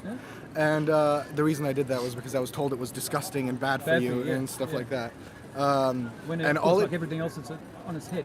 Yeah, well, or you don't think it depends. So here's the thing: if you have too many, like, let's say, contaminants or micronutrients or whatever in your body, introducing distilled water to your body just makes you pee out more of the salts. So what I found is that when I started drinking distilled water, I had to keep drinking more water to stay hydrated, and then on top of that, I had to start eating saltier foods to not get like ill. And so I went to quite an extreme with distilled water, and I did not find that it gave me many health benefits apart from being magically tasteless. You know, it's not like drinking normal water, because you can taste the difference between water even from one house to another a lot of the time, just because of what's in the pipework. And you know, you go to some places in the Middle East and their pipes are made of iron and they're 40 years old, so you can taste the iron in the pipes. Not good for you. Bush did 9/11 though. Yeah. I'm Well, you see, I think that Bush is like a mid-level functionary. think? Yeah. So it was above Yeah. his pay grade, actually. But yeah, it was a deep state thing. Yeah. But that's about keeping us at war with each other. Actually, about keeping the wars going on. Well, see, you're not wrong there, man. It's profitable, isn't it? But I'm afraid I'm going to have to say that we've got to Yeah. get It's more going. than profit, though. It's about keeping humanity subjugated. Because you know what? When you think you've got an enemy, you'll pay me to protect you. Absolutely right. Absolutely right. And when you need something enough that you need it, that way. When you need something enough that you need it in your everyday life, Yeah. of course you're going to be paying for people to be shooting Yeah. for it. You know, Yeah. it's not. yeah. It's a part of what they Yeah. call full cost accounting. Cheers. Like if Yeah. you included the cost of petrol, of killing all the Yeah. essentially locals in the Middle East and of destabilizing those countries, petrol would be much more expensive than we're really paying for it. We're not really paying the full cost of petrol because it's costing lives on the other end. You know what the good thing about the flat earth is that oil is abiotic. The earth makes its own oil. You can empty an oil well, this is a matter of fact, and come back in 5 years and it's half full. I work on solar panels. I disagree. No, it is. Oh, you think that He's that's got a PhD in solar panels. I've got a I used to master's. think Oh, I I can't used to do think it. that I just oil can't- I can't was handle it the anymore. rotted remains of dinosaurs. I can't handle it Let's anymore. not talk about renewable Dinosaurs energy. are a hoax, my friends. Dinos are a hoax. Guys did 9/11. There's no such thing as peak oil. It's just about screwing you down. Bye. Good luck. Global warming is a hoax. Global warming is a hoax. Another way of screwing the people down. After that, we have to ignore it. Goodbye. That's interesting, eh? People's point of where they'll go. How much people are willing to hear, you know? That was fun. That was fun. That's the problem. Yeah, how much people are willing to accept, and that was their Waterloo. There's no way that oil is abiotic. I'm science qualified. You guys are just researching. Hi.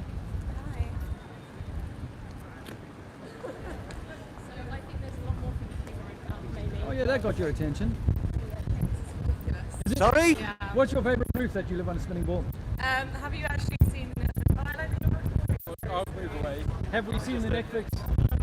What's it called? Behind the Curve? You know what the guy who's the star of that? Or the star? He was like the main guy who did that. He was here an hour ago. He was here an hour ago. He's come over from America. Well, okay, the guy who did the interferometer experiment, or what they call it, the ring laser, like the ring gyro. I found it. Yeah. No, that one, because the big Directed thing me that here. I people couldn't say. find it. I said, where's this place? And she's like, go down there.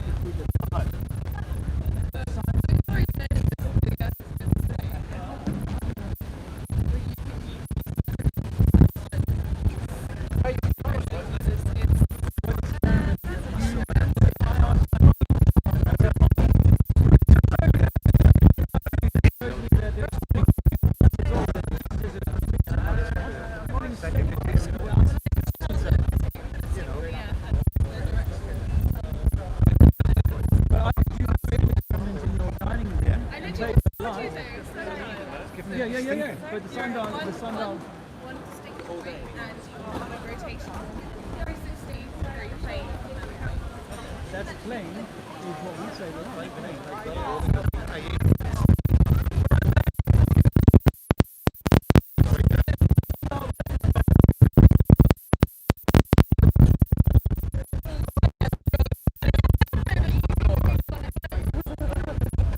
I don't know. I said, We think we live on a globe. you think we live on a globe, but then we can't prove it. It's just amazing. No, I used to think that for 45 years. I thought I lived on a globe. And then I guess conspiracy theories No, where we got to use. no, the curvature formula for water. What is There is no hydrostatic pressure. It's keeping it flat.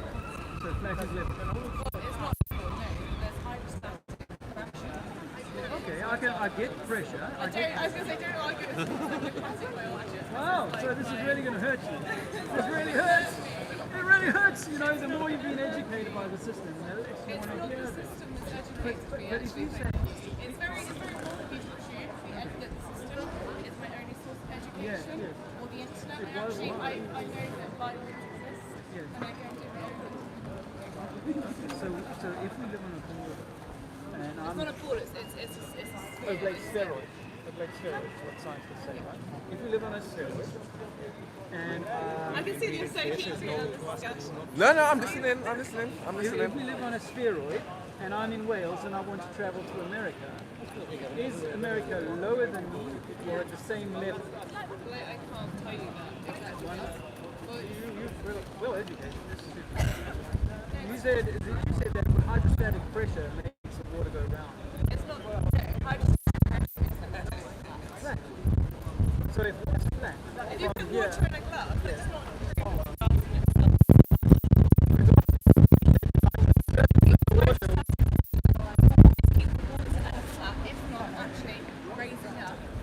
the edges, but surface tension.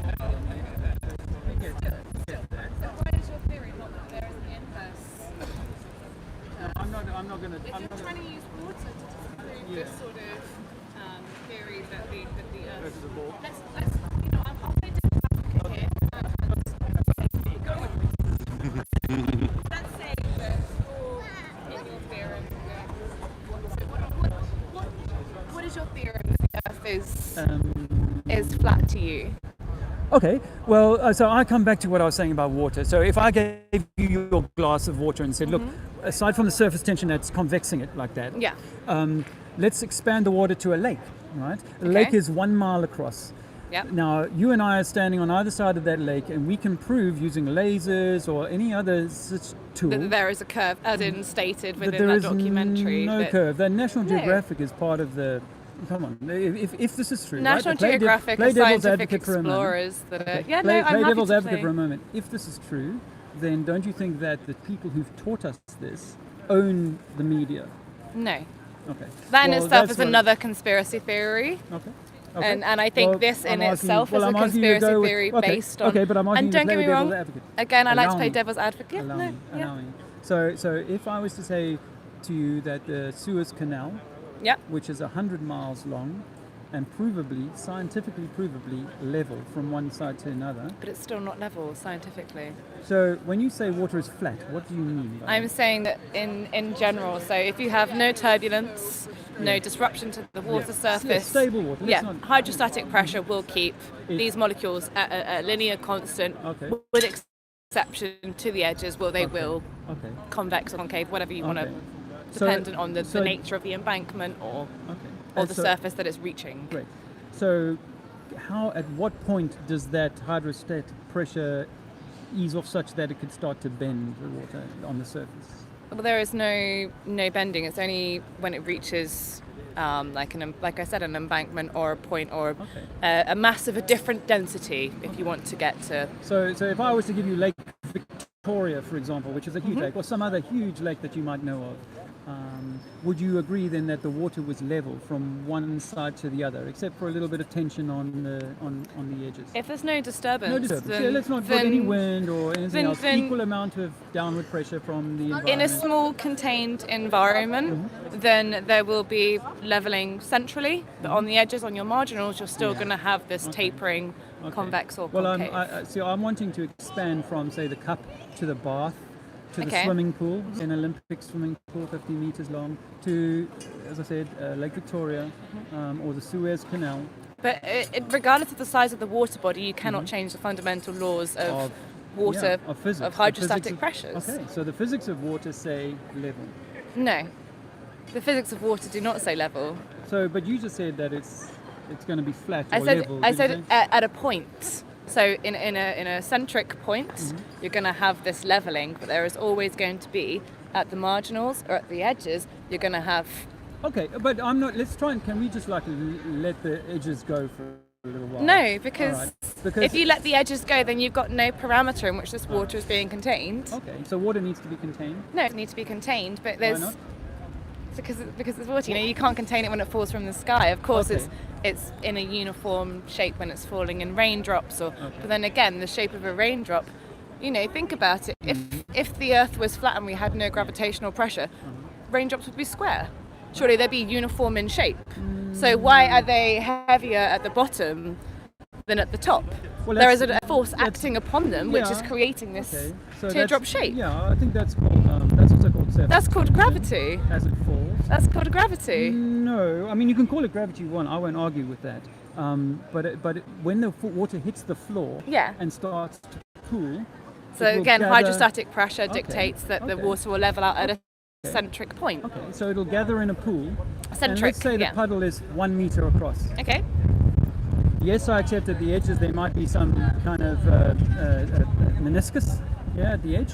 I guess, yeah. Well, I don't want to guess. I want to be scientific about this. You're a scientific person, so Yeah. I'd like to respect that, and let's try and keep this scientific. So, but across that meter of water, I could take a ruler and show that stable water, undisturbed, was perfectly level. At a point, yeah, but at a point When again. you say at a point, I don't know what you Again, mean. the centric. So let's do your hypothesis again. So we've got a 1 meter square puddle right in front of us here. Yes. Your centric point will be level Mm-hmm. because that is where the most water molecules are interacting with one another. And you've got the strongest hydrostatic pressure, you've got the strongest covalent bonds, or however deep you want to go. Again, I'm not a chemist, I'm a biologist. I like to look at the things that live in the water rather than the water itself. Yeah. But yeah, at that centric point, then you are going to have that leveling. So I thought this is something that we had already established. Well, yeah, this is because I was trying to expand from the 1 meter body of level water. Regardless of the size of the water, though, it will not change the properties. Like I said, you can have it in a glass, you can have it as an ocean. The properties of water, even with salinity, will not change. Okay, I'm with you. Yeah. Totally with you. on It's that. H2O. So You let's have look at the Mediterranean Sea.